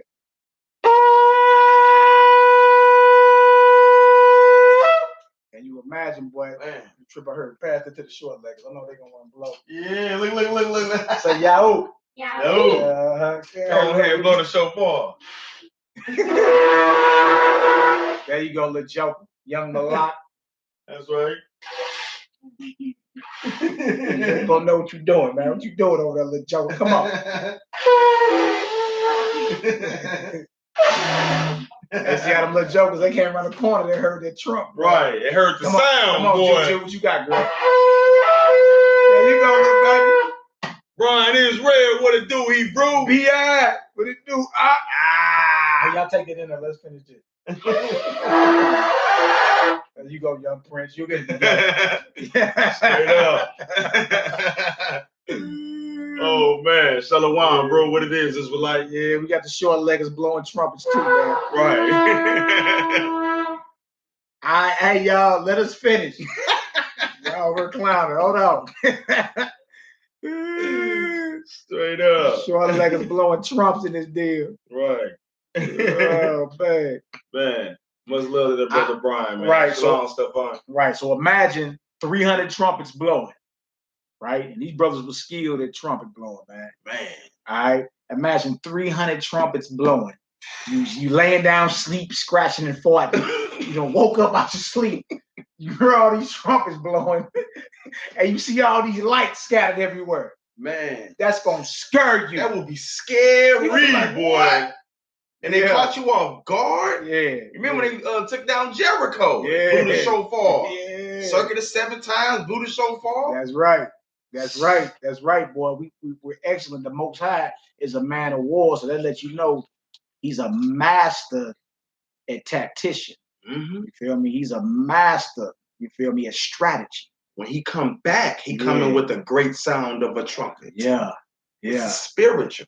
Straight up. What you say, beat y'all jump straight out your tent. You ain't lying. Real talk. All right, so look, let's finish this. Straight up. Finish this. The call and answering the call of Yahweh, the story of Gideon, man. You dig? A great man of the Most High. You feel me? And look, and we see as well, he had his moments, even though he knew the Most High was with him, he had his moments to where he got afraid a little taste. You understand? So let this story comfort you when you reading certain things. Like, dang, okay, like we reading about this, so we should be stronger. When the Most High confirmed that he with you, we should be stronger in our minds. Oh, okay, dang. Feel me? If he done confirmed it and he's with you, he's with you. That's right. Know that. Work it out. You understand? And it don't matter if you got money or not, because he was poor. Right? He was the smallest or the most insignificant out of his father's house. All right? He was in captivity, and the Most High raised him up to fight the adversaries of the Most High. All right? Hallelujah. Hallelujah. Come on, Hebrew. Verse 18. We're in Judges chapter 7, y'all. 18th verse. It says again, when I blow with the trumpet or shofar, and all that are with me, then blow ye the trumpets also on every side of all the camp. They surrounded with trumpets. They hearing it everywhere, and they seeing these lights. And then don't forget, getting them elevated. You feel me? Excellent war strategy. Come on, Hebrew. And say, the sword of Yahweh and of Gideon. And of Gideon? You know, it's the Most High, but you know, he raised up a man to be a savior. For y'all to be like the Messiah can't be a savior. The Most High savior, yeah, he is. But he puts the spirit on men to raise them up to do that action. All right, come on, Hebrew. Verse 19. So Gideon and the 300 men that were with him came unto the outside of the camp in the beginning of the middle watch. Yeah, that's at night. Come on. Mid-watch. And they had but newly set the watch, and they blew the trumpets, and they brake the pitchers that were in their hands. And the 3 companies blew the trumpets, and brake the pitchers, and held the lamps in their left hands, and the trumpets in their right hands, to blow withal. And they cried, the sword of the master and of Gideon. Woo! And they stood every man in his place round about, and all the host ran and cried and fled. Excellent strategy, what? Man. Come on, Hebrew. And the 300 men blew the trumpets, and the master set every man's sword against his fellow, even throughout all the hosts or army. And the host fled to Beth-shittah in Zerath, and on the border of Abi-Maholah and Tabath. And the men of Israel gathered themselves together out of Naphtali and out of Asher and out of all Manasseh and pursued after the Midianites. Now we hunting them down. Y'all see that? Now we pursued them. Open the yeah. Judges 7 and verse 23. Judges 7 and 23. Judges 7 and 23.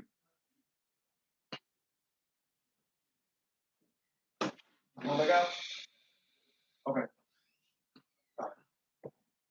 Judges 7 and what we at, 23? Yeah. Shalom, Ruban, Israel in the house. Family, slipping on in. You all good? Get on up out of here. I was coming to Shalom. Okay. All right, bro. All right, most I'll be with you. Shalom. Shalom. We're going into verse 24. It says, all praise. But stuff on. It says, and Gideon sent messages throughout all Mount Ephraim, saying, come down against the Midianites and take before them the waters of Bethbara and Jordan. And all the men of Ephraim gathered themselves together and took the waters unto Bethbara, Jordan, and they took 2 princes of the Midianites, Oreb and Zeeb, and they slew Oreb upon the rock, Oreb and Zeeb. They slew at the winepress of Zeeb and pursued Midian and brought the heads. Brought the heads of Oreb and Zeeb to Gideon on the other side of Jordan. And when you read Psalm 83, they bring them back up. Do unto them as unto the Midianites. This is what they talking about. That's in Judges 7, verse 24 through 25. You feel me? And then they brought to Gideon the heads of Oreb and Zeeb. Brought them the heads. This is a war. You understand? And we were being oppressed and weren't able to feed our family. And weren't able to feed our nation. You see what I'm saying? So these are spiritual wars because it all was about a God, right? This is a spiritual war that manifested into the flesh. And that lets you know, you men of Zion, you're going to have to stand up. You understand? The Most High is raising up men in these last days, man. Right? And look, everything that you give an excuse for, we in captivity. Gideon was in captivity. We poor. Gideon was poor. Everything that I barely can feed my family, Gideon barely can feed his family.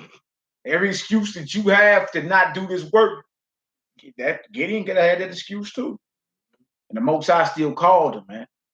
You understand? So there is no excuse not to do this work, especially in these last days. Like when we go out and we do simple work, like go into the streets and teach the word of the Most High and put our lives on the line.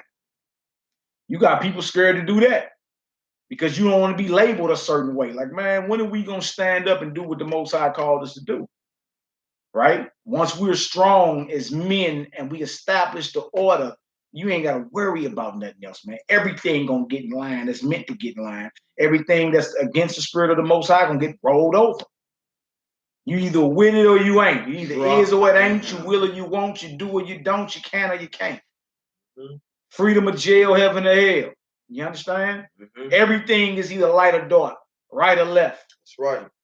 There is no middle ground in serving the Most High, right? And we want to show this because it went back into 1 Corinthians 1 where it said the Most High chose the despised of the world, the base, the weak to confound the mighty, the poor to confound the rich, right? Things that are despised to confound what you deem as wise, man. And to this day, it's beautiful because we can sit down with people who you think smart know the Bible and you realize they don't even know the scripture. They get ate alive with the script. And that ain't even bragging. It's just showing that the Most High has fulfilled his word these last days and raised up brothers that's going to stand up, man. Stand up and grab the bull by the horn and establish order by any means necessary. That is beautiful. I love living in these days, man. And then look, if we talking about the Most High and we talking about him waking his people up in the last days, you had to know there wasn't going to be no Rudy Poot movement. Something soft. Well, you know how them niggas over there reading that Bible. No, we come from a long history of valiant men, warriors, man. That's right. That stood up. You feel me? What you gonna do? I was getting to Judges, the 8th chapter. We're gonna get over to Judges 8. We probably have a couple more one-liners after that, and we're gonna close on out. We just want to share with the worldwide family about answering the call of the Most High. You understand? When we read Peter earlier, it said, give all diligence to make your calling and your election sure. Give all diligence to make your calling and your election sure, man. All diligence. Diligent means to constantly do this thing. The Most High called you, you better pick up.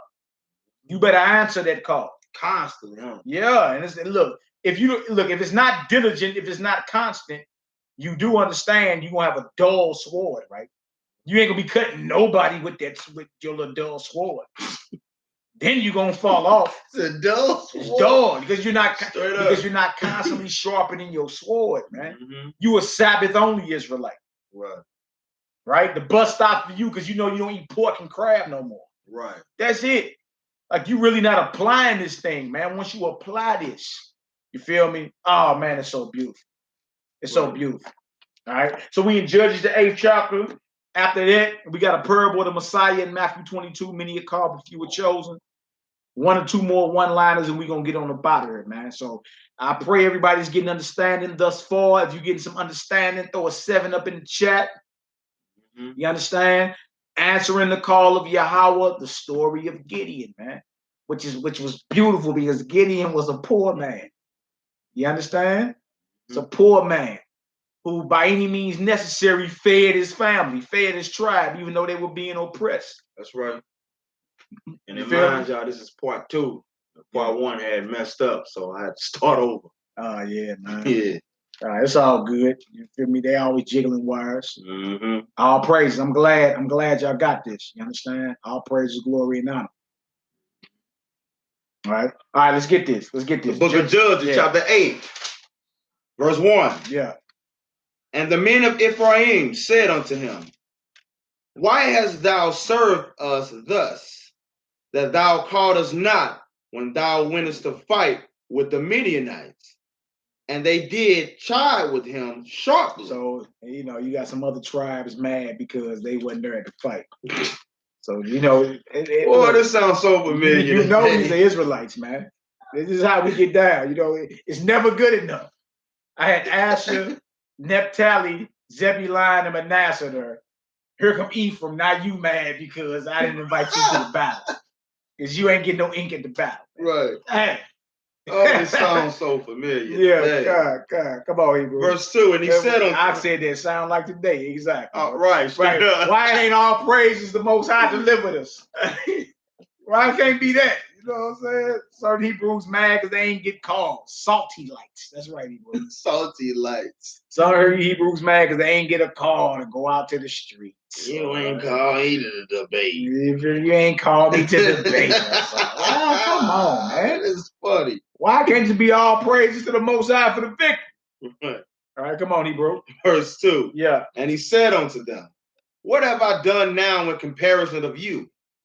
It is not the gleaning, it's not the gleaning of the grapes of Ephraim better than the vintage of Abiezer? The Most High had delivered into your hands the princes of Midian, Oreb, and Zeir. And what was I able to do in comparison of you? Then their anger was abated toward him. Yeah. When he had said that. So he just broke them off and let it be known. Come on, man. What is y'all tripping off of? Right? And it made their anger abate, meaning they weren't angry no more at him for not having them come to the battle. You feel me? Like, come on, y'all got the best vintage harvest. You know what I'm saying? The grape harvest, you did. The princes of Midian been delivered to you. Like, what's the problem, man? You know what I'm saying? Israelites always want to argue over something. Everybody want to shine. All right, come on, Hebrew. And Gideon came to Jordan and passed over he. And the 300 men that were with him faint, yet pursuing them. And he said unto the men of Succoth, give, I pray thee, loaves of bread unto the people that follow me, for they be faint, and I am pursuing after Zebah and Zalmunna, kings of Midian. And the princes of Succoth said, are the hands of Zebah and Zalmunna now in thine hand, that we should give bread unto thine army? And Gideon said, therefore, when the master have delivered Zebah and Zalmunna into mine hand, then will I tear your flesh with the thorns of the wilderness and with briars. He's like, look, once the Most High delivered, I'm trying to be honorable, and y'all should be honorable. I've been fighting the war of the Most High. Give my men bread. They're like, well, you haven't captured or conquered these guys right here yet, right? He said, when I do get them, I'm gonna tear you down because you ain't want to be honorable. You feel me? Knowing I'm fighting the battle with the Most High. And I'm telling you to give my men bread. You saying not until we conquer our adversary. But so when the Most High conquer my adversary or conquer our adversary, I'm coming to holler at y'all because y'all wasn't being righteous in what y'all doing. Give my men bread to eat. All right, go ahead, Hebrew. Verse 8. And he went up thence to Penuel and spake unto them likewise. And the men of Penuel answered him, as the men of Succoth had answered him. And he spake also to the men of Penuel, saying, when I come again in peace, I will break down this tower. Now Zebah and Zalmunna were in Kakor, and their hosts with them, about 15,000 men, all that were left of all the hosts of the children of the east. But there fell 120,000 men that drew sword. Woo, 120,000 men and dropped on. Now remember, Gideon them only got 300 men. 120,000 men then dropped. Woo, come on. And Gideon went up by the way of them that dwelt in tents on the east of Nobah. Yeah. And Jogbehah, and smote the host. For the host was secure. And when Zebah and Zalmunna fled, he pursued after them and took the two kings of Midian, Zebah and Zalmunna, and discomfited all the hosts. And Gideon, the son of Joash, returned from battle before the sun was up. Come on. And caught a young man of the men of Succoth, and inquired of him. And he described unto him the princes of Succoth, and the elders thereof, even 70 men. Which is what, 77 men. All right, come on. Verse 15. And he came unto the men of Succoth and said, Behold, Zebah and Zalmunna, with whom ye did upbraid me, saying, Are the hands of Zebah and Zalmunna now in thine hand, that we should give bread unto the men that are weary? And he took the elders of the city and thorns of the wilderness and briars, and with them he taught the men of Succoth. And he beat down the tower of Penuel and slew the men of the city. Well, Gideon wasn't no joke. This is somebody that the Most High called. You feel me? And when he started righteously slaying, you dig, even those who ain't want to be righteous with him, notice the Most High ain't get mad at him. Today, if this happened, you say that wasn't a man of the Most High. But he was being honorable, and then he wouldn't handle those who didn't keep his 100 with him, who wasn't solid with him. He wouldn't handle them, man. You see that? And no, the Most High was not angry with him for that. So it really give you, when you study the scriptures, you can always trip off what's called psychology, the study of one's mind. You can always trip off the mind. Respect Valley Julio J. Witness debate video just helped me awaken another brother last week. Hallelujah. Hey, all praises, hey bro. Hallelujah. Which one you see? The one on the porch or the one we was in the basement? Man, either hey, regardless, it works. Man, that's all praise. But trip off that, man. It's just when you start going through the scriptures and you start like it's certain judgments you'll make today, and you'll say, well, no, that's wrong. You dig? And then when you look at how the Most High didn't call these situations wrong, you feel me? You and your feelings and emotions, you call it wrong today. But the Most High never called these things wrong, man. And we got to make sure we're not in the spirit of Babylon or Christianity to where we're despising the word of the Most High. You dig? This is our history right here. We done learned a lot about Gideon today. We learned he's from the tribe of Manasseh, that he was a poor man, impoverished, oppressed, in captivity, and the Most High, and he had to sneak to grow some wheat to feed his people. And the Most High called him a mighty valiant man. That's right. You feel me? Most High is with you. He had to destroy an altar of Baal. He had to steal his daddy second bullock, man, to offer it on the altar of Yahweh. He did. He had his ups and downs. He had his doubts. He Most High, give me a sign, give me this. You know what I'm saying? He had over 30,000 men to go to war, and the Most High only accepted 300, less than 1%, man, who originally showed up, man. You understand? So all praises, glory, and honor. We learned a lot, man. And based off what you say today, oh, brother, we in captivity. Brother, I'm poor. Brother, I ain't got enough money. You feel me? Brother, I work too hard. All them excuses you have not to do the work of the Most High, Gideon had. He could have said them excuses, but he didn't. You understand? And the Most High rose him up. The Most High is looking for uncompromising, faithful soldiers, man. That's going to get it done. And when he tell you I'm with you, believe that I'm with you. All right? We learned a lot. We learned a lot about our brother Gideon and answering the call of the Most High. You understand? Let not anything that's hindering you, man, I don't care what it is in your physical life, let not nothing that's hindering you stop you from committing the charge and committing and doing what the Most High called you to do, man. Execute what he called you to do. That's just the truth, man. You understand? And if we think we're going to be able to show up at the judgment seat and say, well, Lord, think about it. I was in Babylon. I worked 40 hours a week. I just think about it. I was in Babylon. My woman got mad at me. Think about it. I was in Babylon. I was on child support. If you think that's going to be an excuse on the day of judgment for you not doing what the Most High called you to do, you're sadly mistaken, because Gideon was poor. Gideon was in captivity. Gideon was oppressed. Gideon had to sneak to feed his family.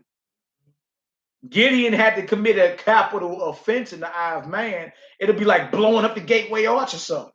He had to straight tear down the altar of Baal. He had to take one of his daddy bullocks, build an altar to the Most High, and offer the bullock he stole from his old dude to the Most High. Then they came and tried to kill him, answering the call of the Most High against all odds, man. Against all odds, you understand? Hell or high water, it got to get done. You feel me? And I love that about the Most High. And he don't need a whole bunch of everybody. He don't need a whole bunch. All he needs is a few, man. A few, and he can get it done. All right. So thank the Most High that he allows you to understand a little bit of this, man. A little bit. All right. So let's get her done. All right. Where we at? Verse 18. Then said he unto Zebah and Zalmunna, what manner of men were they whom ye slew at Tabor? And they answered, as thou art, so were they. Each one resembled the children of a king. Hey, y'all sit down. All right, go ahead. Verse 19, and he said, they were my brethren, even sons of my mother, as the Most High liveth. If you have saved them alive, I would not slay you. Oof. Man. Oof. And he said unto Jether, his firstborn, up and slay them. So he gave an order to his firstborn son, man, lay them down. Man. Huh? But look, this is something that the Most High kicked off because Israel was being oppressed. You see? Come on, Hebrew. But the youth drew not his sword, for he feared because he was yet a youth. Man. Here we go. Gave the order to the son, and son ain't want to do it. I'm a youth. Like, what you paid? Time for you to become a man. Lay down your enemies. Woof. Come on. Then Zebah and Zalmunna said, rise thou and fall upon us, for as the man is, so is his strength.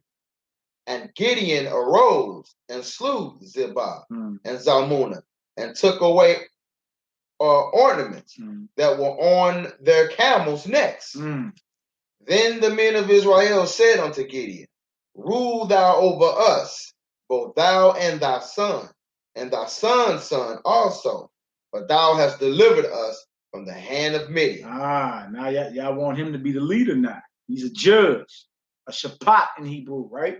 All right, go ahead, Hebrew. Verse 23. Yeah. And Gideon said unto them, I will not rule over you, neither shall my son rule over thee. The master shall rule over you. Yahweh shall rule over you. Woo, come on. And Gideon said unto them, I would desire a request of you, that you would give me every man's earrings of his prey. For they had golden earrings because they were Ishmaelites. They were who? Ishmaelites. They were Ishmaelites. Wow. Talking about Midianites, Arabia, Ishmaelites. Oh, wait. Really? Come on, Hebrew. And they answered, we will willingly give them. And they spread a garment and did cast therein every man the earrings of his prey. Man, look, Gideon, like, give me that gold, though. I ain't gonna rule over the Most High gonna rule over, but I want all the earrings. Yeah. I want that gold. Give me that. Because that's part of it too, the spoils of war. Spoils of war. They call it booty, the spoils of war. You understand? He said, yeah, but give me all the earrings, though. I want all that gold. Remember, he's a poor brother, right? Earrings. Yeah, he's a poor brother, right? Give me that gold. Come on, Hebrew. And the weight of the golden earrings that he requested was 1,700 shekels of gold, because ornaments, beside ornaments and collars and purple raiment that was on the kings of Midian, and besides the chains that were about the camel's neck, camels' necks. So not only the Most High sent this poor impoverished man to war, he came up. See how much gold and jewelry he ended up getting behind this? You see that? See, the Most High is a master strategist, man.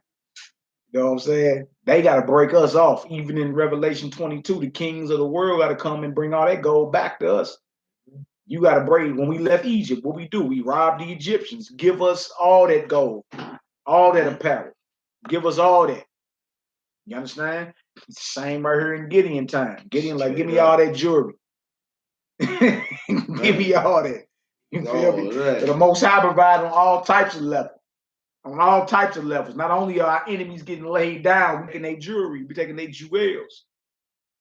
All right, come on, Hebrew. In verse 27, And Gideon made an ephod thereof, and put it in the city, even in Ophrah, and all Israel went thither, a whoring after it, which thing became a snare unto Gideon and to his house. You see, Israel always being superstitious, man. You feel me? Israel always being superstitious. You feel me? And start doing coming up with certain rituals and spiritual ideologies, man. Always. This thing became a snare to Gideon's house. Now Gideon and did this and put this thing up. Now Israel starts worshiping. You feel me? And now worshiping the one and true and living God, because Gideon just told you a couple verses earlier, I'm not going to rule over you. Yahweh is your ruler. You see? Come on, Hebrew. Straight up. Verse 28. Thus Midian subdued before. Thus was Midian subdued before the children of Israel, so that they lifted up their heads no more. And the country was in quietness 40 years in the days of Gideon. Now you see, when it says blessed are the peacemakers, right? But you got to you got to establish order to be someone called a peacemaker. Order got to be established. And that's what Gideon did, man. Through the power of the Most High Yah, he established order. And you see, once the order got established and the false gods got took up out of play and all the scary niggas went home, you feel me? And those that couldn't focus went home, then what? He can fight the battle of the Most High. You understand? He can he can rob his enemies of the spoil. And then now that Gideon is ruling, and now that Gideon established order, guess what? Now it's quiet for 40 years, man. See, that's what it takes. When it says blessed are the peacemakers, you got to be willing to be a man and man up and establish order by any means necessary. When you do that, then we will have peace. That's right. You're not going to be able to get peace by saying, come on, guys, let's talk about it. Come on, guys. When you going to stand up and do that which is honorable? You understand? When you going to stand up and do what the Most High commands you to do, Hebrew man? When you going to do what the Most High called you to do? Only then will we have peace. Most of y'all scared of the little jokers out in the streets. You scared to go look these little gangbangers in the eye and let them know that they cowards for killing one another. Unless they don't get it right, the Most High is going to kill them. You scared to do that. You scared to do that. You comfortable on Facebook. But we ain't proactive in this truth, man. These men were proactive, man. They actually put the word of the Most High to the test. That's right, sister. That's right. Mayakai Yasini. Without order, there's chaos. And we calling you men to the map. We calling you men to the map. When you gonna stand up and establish the order the Most High gave us, man? We know we the princes of the earth. We know we vanguards of this truth. And what we doing? Hiding on Instagram and Facebook, arguing about nothing. You understand? You arguing about who Esau is ain't finna get you no type of salvation, man. You arguing over what shape the earth is ain't finna get you no type of salvation. You understand? Meanwhile, all your men are out of order, your women are out of order, the police killing you. I mean, when you gonna take the bull by the horns and stand up? When you gonna take the bull by the horns and stand up, man? And bang this thing for what it really is. We are a nation of people, man. A nation of kings and priests. Check it out. And you scared to act on it. You just playing around, twiddling your thumbs. But when you gonna do what you called to do? Shalom, bro. Shalom. But when you gonna do what you commanded to do? The daughters of Zion in the house. Right. Daughters of Zion in the building. Man, y'all deep. You know that's how we roll. It's going down. And when you gonna do what's commanded to do? And stop playing around. Bring it out. You dig? That's what Gideon had to do. He had to establish the order, and then there was peace for 40 years. But you scared to do it. All right, a lot of men too weak, but yeah, I know, Wani Wan. Come on, let's finish this up. Let's finish this up. Straight up. Shame. I don't get kicked about this chat. Who is Scott Walker, man? Bounce him quick. He tripping, talking about the Quran. We not Muslims. Your ass got the roll, Jack. Show ass out of here. All right, come on, Hebrew. Verse 28. Thus was Midian subdued before the children of Israel, so that they lifted up their heads no more. And the country was in quietness 40 years in the days of Gideon. Yeah, blessed are the peacemakers, right? He established that order and it was peace. Wow, come on. And Jerubbaal, the son of Joash, went and dwelt in his own house. Jerubbaal is Gideon. That's another name for Gideon. Come on. And Gideon had 70 sons. A score is 20, so 70 is 60. 10 makes it 70. Gideon had 70 sons. Was Gideon a whoremonger? Was he lusting? As everybody say that today. Because a man have a whole bunch of children or several wives. He's a whoremonger. He's a whoremonger and he's lusting. Don't be hurt. What about this brother right here? Was he a whoremonger? Was he lusting? Come on, bro. Come on. Straight up. Was he a fornicator? Did God call him a fornicator? Dang. Come on, Hebrew. Damn. Verse 30 again. And Gideon had 70 sons of his body begotten. Of his body. Come on. For he had many wives. No, one wife. Many wives. He had many wives. They ain't put a number on it. It's many. I mean, he had to if he had 70 sons. I mean, come on now. What you think? That's about 70. Get it? And this is somebody that the Most High was dealing with directly before you start slandering. You feel me? Watch your mouth. How do you talk about an anointed of God in that manner? You understand? And trip off this because y'all talk that ish. But Gideon was in captivity. Oh. He was a poor man. Do we go back to the beginning of the story? Oh. They say he was a poor man. He was impoverished. Broke. He was oppressed. So broke ass. Gideon had 70 sons and many wives, being in captivity, oppressed, and impoverished. So broke. I see excuses going out the window now. David took a wife on the run. On the run. Homeless. I'm just saying, man, you dig? Let us not despise. I mean, you shouldn't be despising polygyny like we shouldn't be despising monogamy or brothers that single. Feel me? Paul and them was single. Daniel was single. Yeah, Daniel was single. And you had brothers that had one wife, like our forefather Isaac. You had brothers that had multiple wives. You feel me? None of this is against God, though.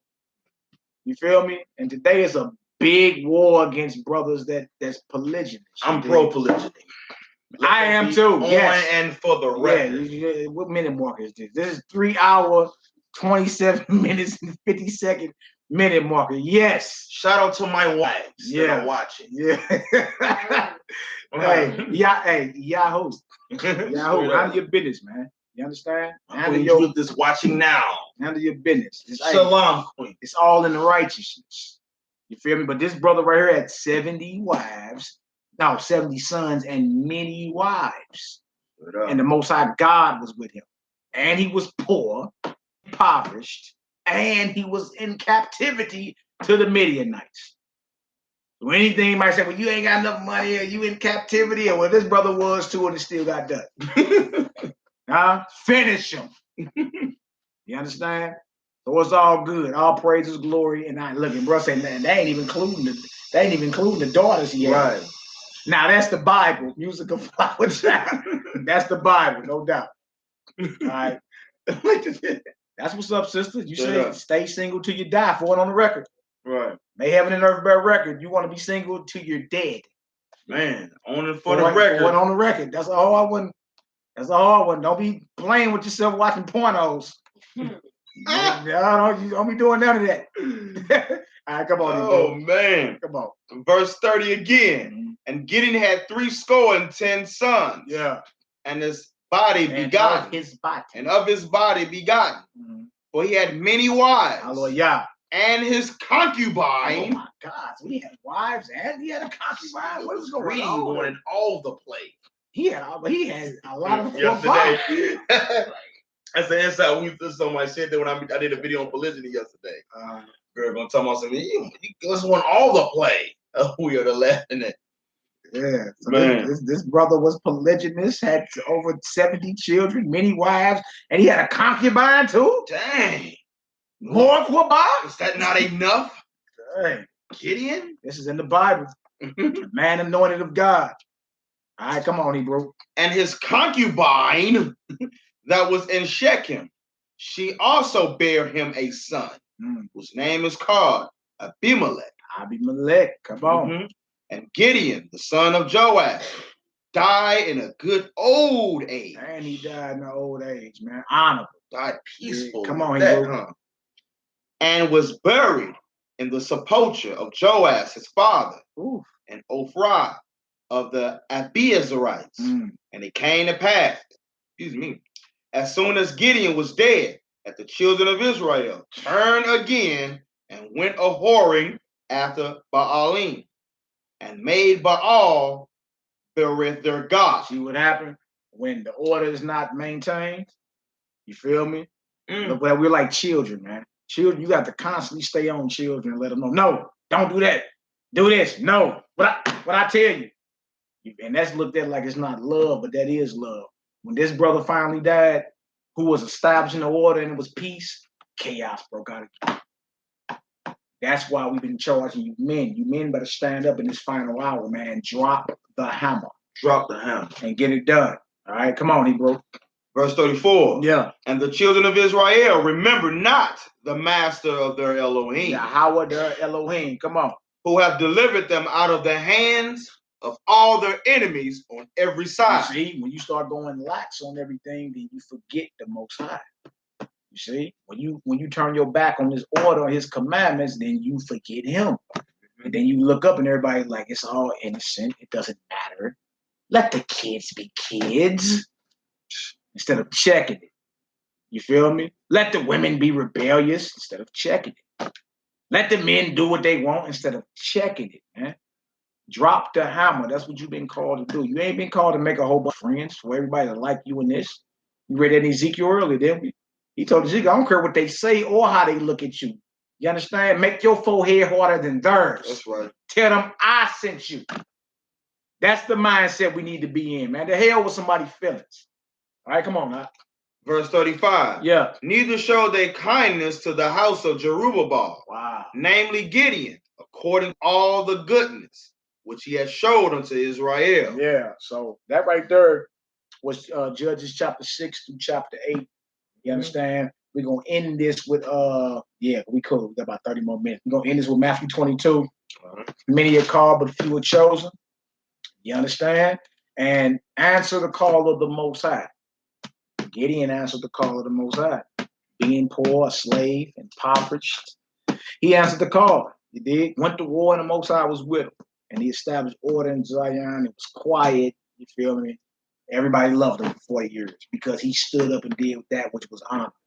The Most High Yah said he was with him. Now, is he going to be with you or you going to compromise and play around? That's the question. All right? So Matthew 22, shout out to the Worldwide Assembly on both platforms. We got Facebook going right here on both of these. We got YouTube going right here. Blabbing on his live. That's right. It's all good. We all over the place today, man. Like, all I see is Judah and Nolly. What's going on, man? Straight up. All right, so we in Matthew 22, 1 through 14. We about to close this out after that. Michael. Yeah, that's the drummer. The drummer.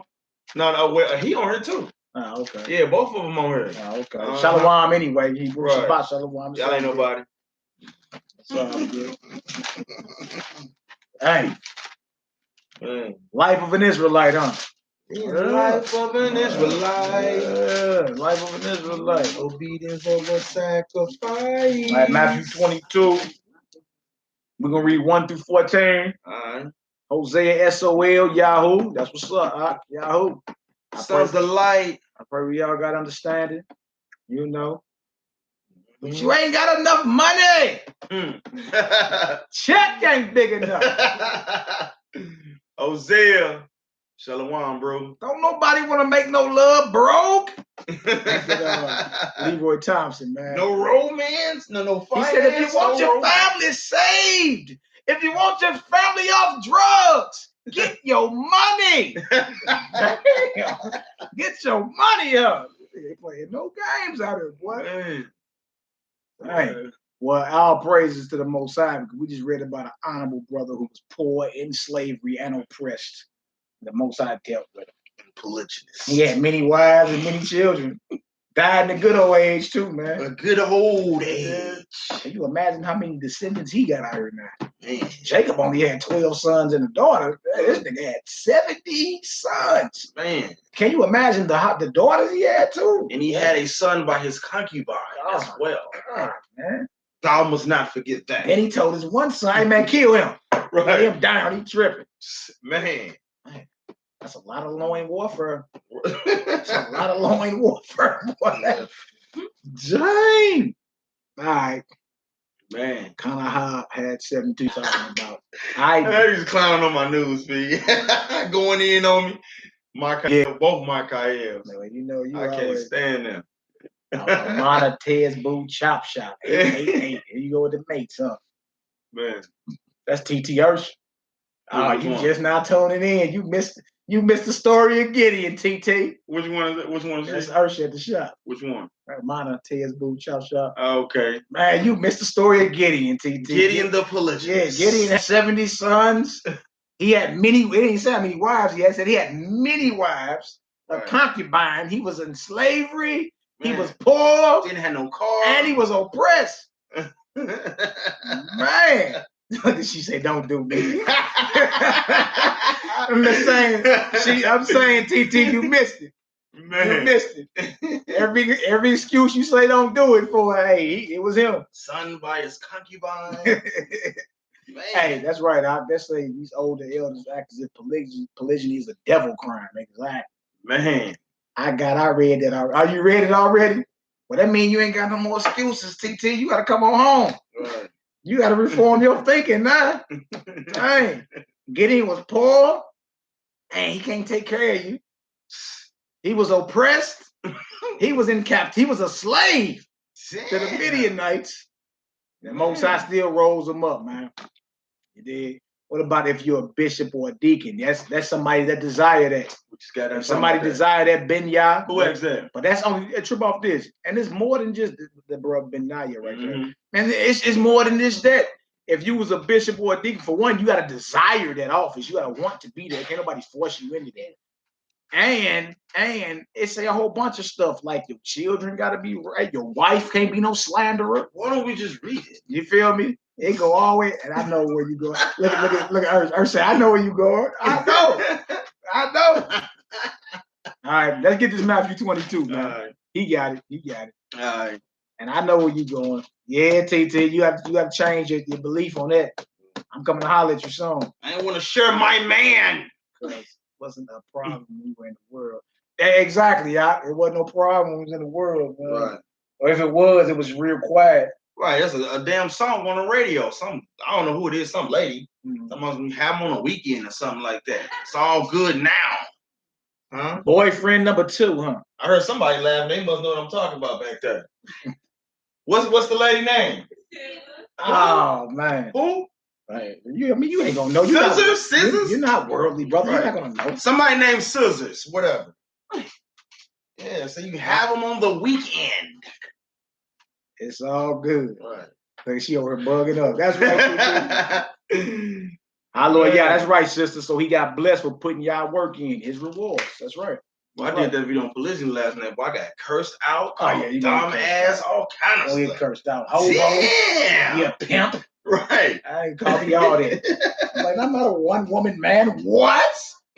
Act like I can switch my position. No one says nothing about the transgenders or the homosexuals. Yeah, what about the transgenders that's taking all the women's jobs? Man.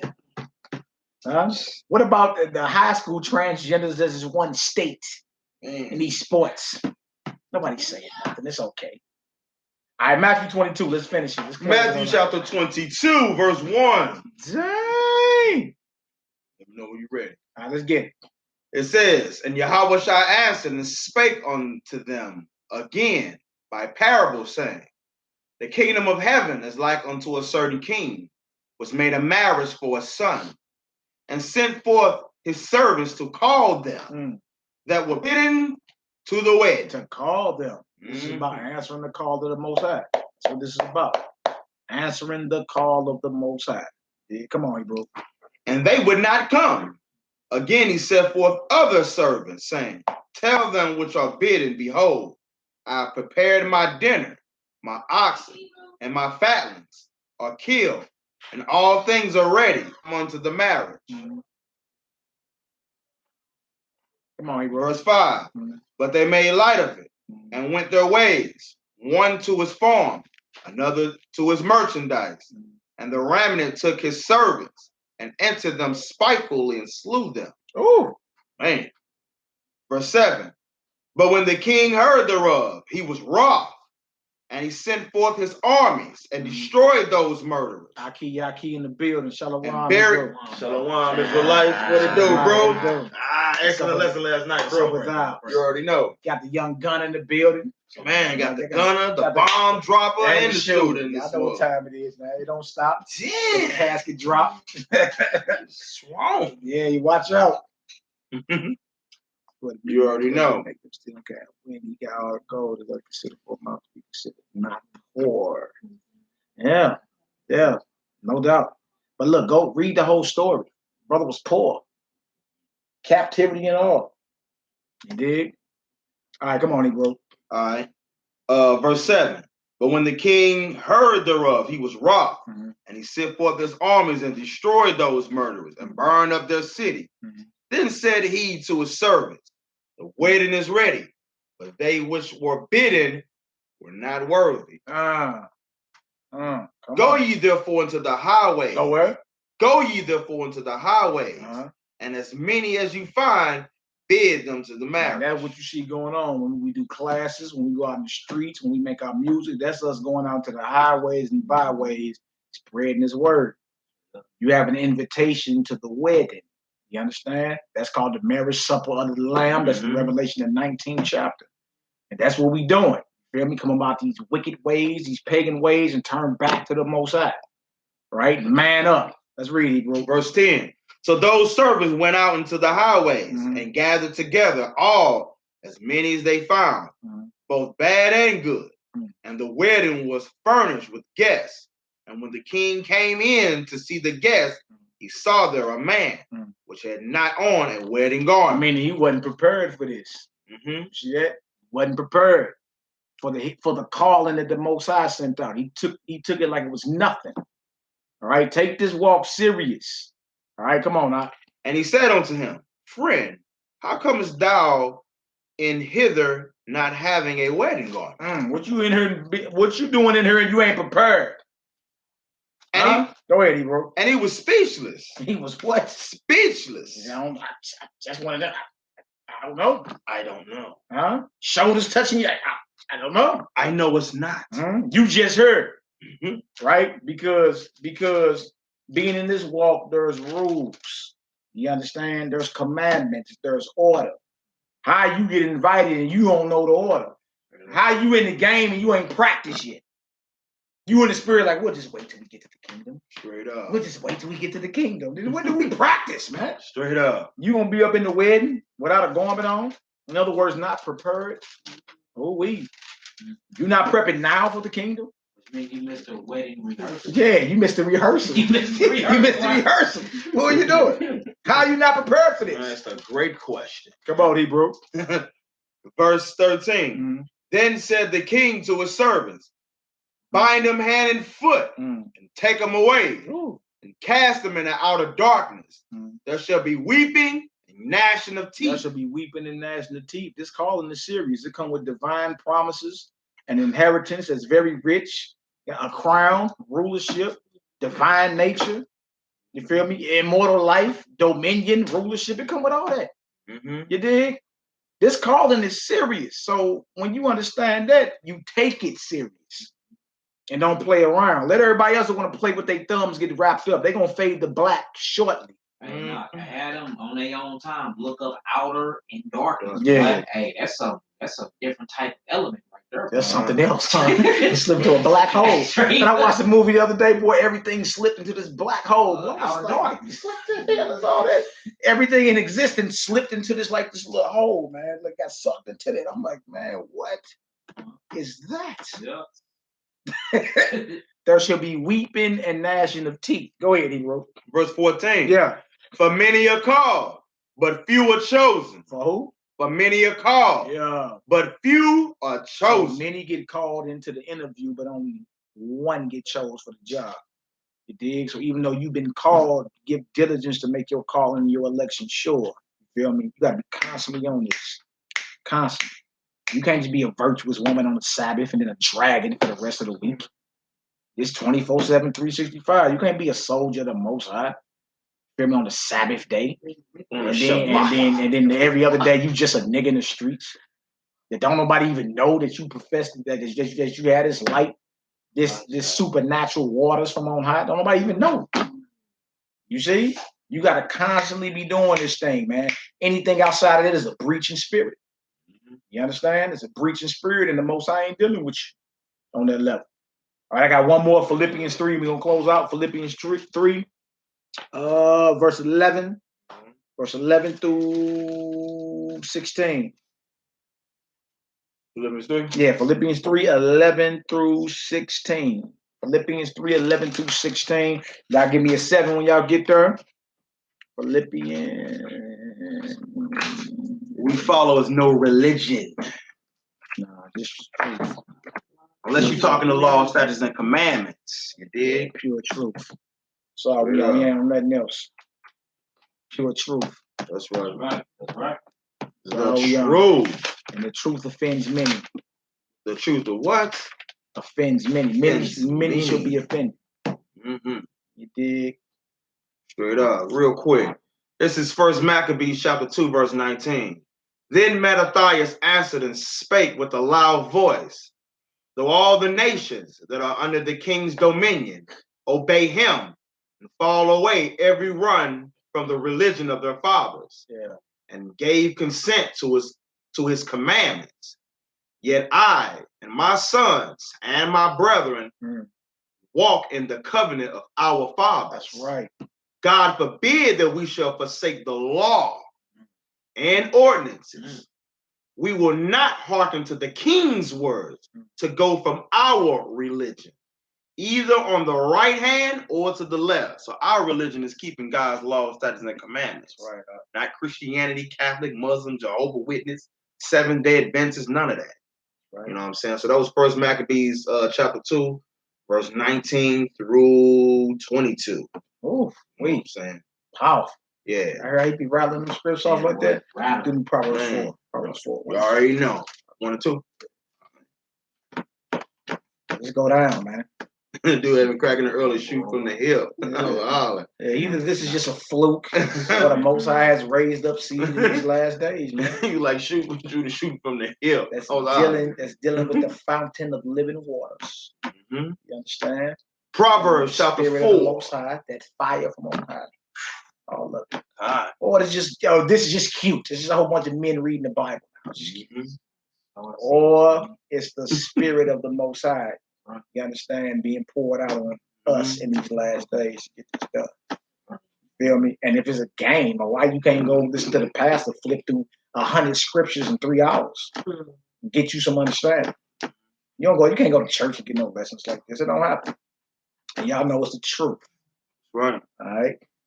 Proverbs chapter 4, verse 1 and 2. Yeah. Hear ye children, the instruction of a father. That's right. And attend to no understanding. For I give you good doctrine. What kind of doctrine? For I give you good doctrine. What's the doctrine? Come on.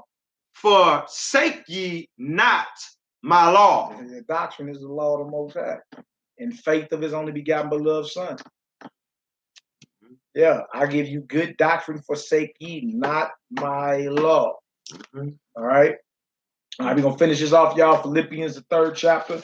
We're reading 11 through 16. I pray everybody got understanding. Again, answering the call of the Most High, the God of the Bible. And then we went over the story of Gideon. And look, that story get overlooked a lot.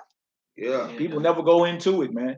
You feel me? Triple how the Most High called him and how he had to put it down. He had to handle that business. You feel me? Last precept. Yeah. Sirach 19 and 19. The knowledge of the commandments of the Most High is the doctrine of life. And they that do things that please him shall receive the fruits of the tree of immortality. Hallelujah. Oh yeah. The fruit of the tree of immortality. Right. Woo! What kind of fruit is that? Eternal fruit. Yeah, That's that's eternal fruit. we ain't never had none of that. No, we haven't. That's All right. right, come on, Hebrew. Let's finish it up. Philippians chapter 3, verse 11. Yeah. If by any means I might attain unto the resurrection of the dead, not as though I had already attained. Not as if I had already attained. He's saying, Paul, like, look, by any means I may attain unto the resurrection, be found worthy to get into the kingdom of the Most High. And he's like, not already as if I have already attained. So that's for you people that think y'all saved already.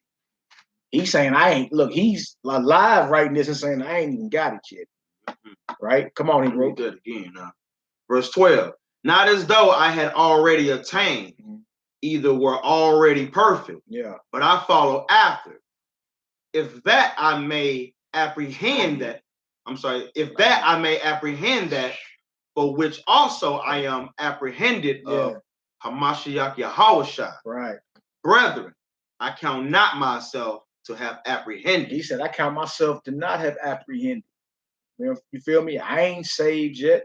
I ain't made it to the kingdom yet. This is Paul, Shaul. He's like, look, I ain't made it yet, but I'm banging for it. I'm at war for it, right? Come on, Hebrew. But this one thing I do, forgetting those things which are behind. Forgetting the old self, my past life. Go ahead. And reaching forth unto those things which are before. And reaching forth to those things which are before me, such as the kingdom, such as wisdom, knowledge, understanding. You understand? Counsel, obedience, fruits of the spirit, things that please Yahweh. Come on, Verse 14. Yeah. I press toward the mark. I do what? I press toward the mark. I press toward the mark. Come on. For the prize of the high calling. The what calling? For the prize of the high calling. The what calling? For the prize of the high calling. The high calling. Come on. The prize of the high calling. Come on. In Hamashiach Yahushua. Beautiful. Let us therefore, as many as be perfect, be thus minded. This minded, that we pressing for the prize of the high calling of the Most High and His only begotten beloved Son. Hallelujah. The name of this lesson is called Answering the Call of the Most High. As we just read, it's a high call. And there's a prize that comes with it. You don't even want to pick up. You ain't got the nuts to pick up and answer this call. Because you're afraid of what everybody's going to say about you or to you. Right? You got to have a mind to be like, the hell with the world and what they think. I'm doing this. You feel me? Come hell or high water. All right, go ahead. Verse 15 again. Let us therefore, as many as be perfect, be thus minded. And if anything ye be otherwise minded, the Most High shall reveal even this unto you.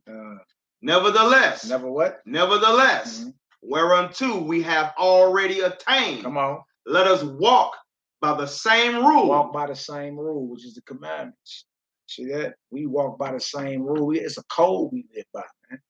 You dig? And it's sincere principles that we must apply as well. That's right. You can't be looking for a loophole or say, well, technically, I don't hang with technicality Hebrews. I don't hang with nobody that's on a technical tip. Technically, I didn't. You know, in spirit, that's a breach of spirit. It's going off. Going off. You know what I'm saying? You know that you wouldn't do yourself like that. You feel me? You wouldn't scheme on yourself to get over. You wouldn't. So you scheming on me? All right, come on now.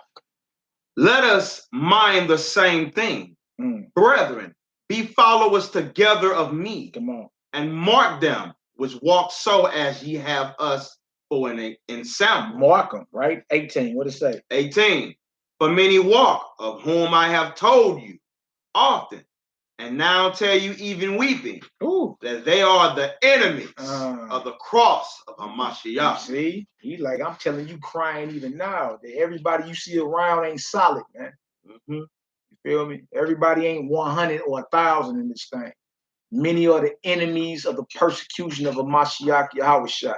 That's why he say, mark those as solid, man. Acknowledge those, salute those men and women that's striving to be solid in this last hour. Right. Mark them. You feel me? Salute them. And also mark them as being rebellious. All right? Come on, Hebrew. Verse 18 again. For many walk, of whom I have told you often, and now tell you even weeping, that they are the enemies of the cross of Hamashiach, whose end is destruction. Whose end is what? Whose end is destruction. You don't hold this calling solid.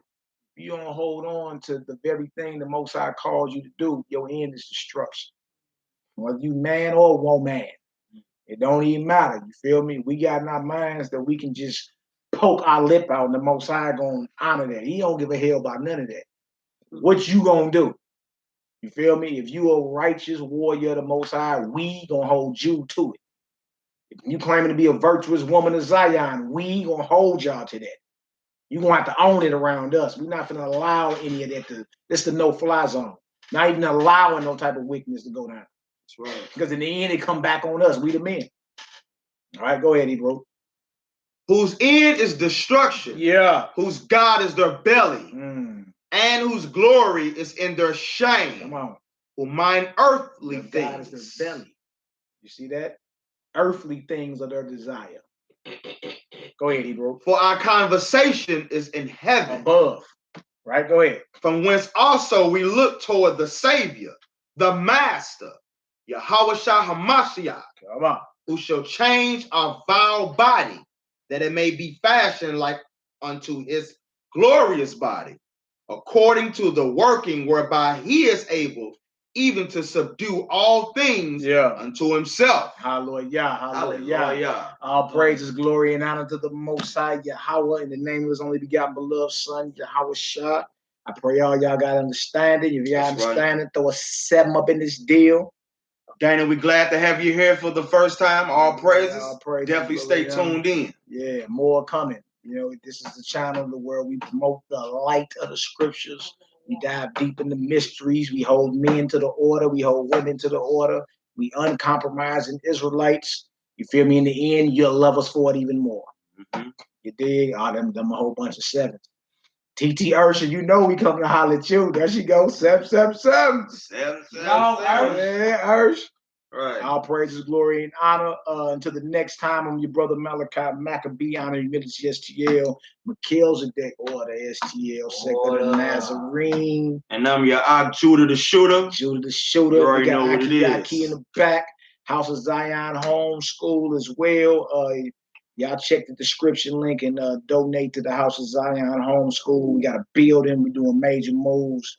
By this fall, we're going to have our first group of short leggers about these public schools that are getting shot up every week.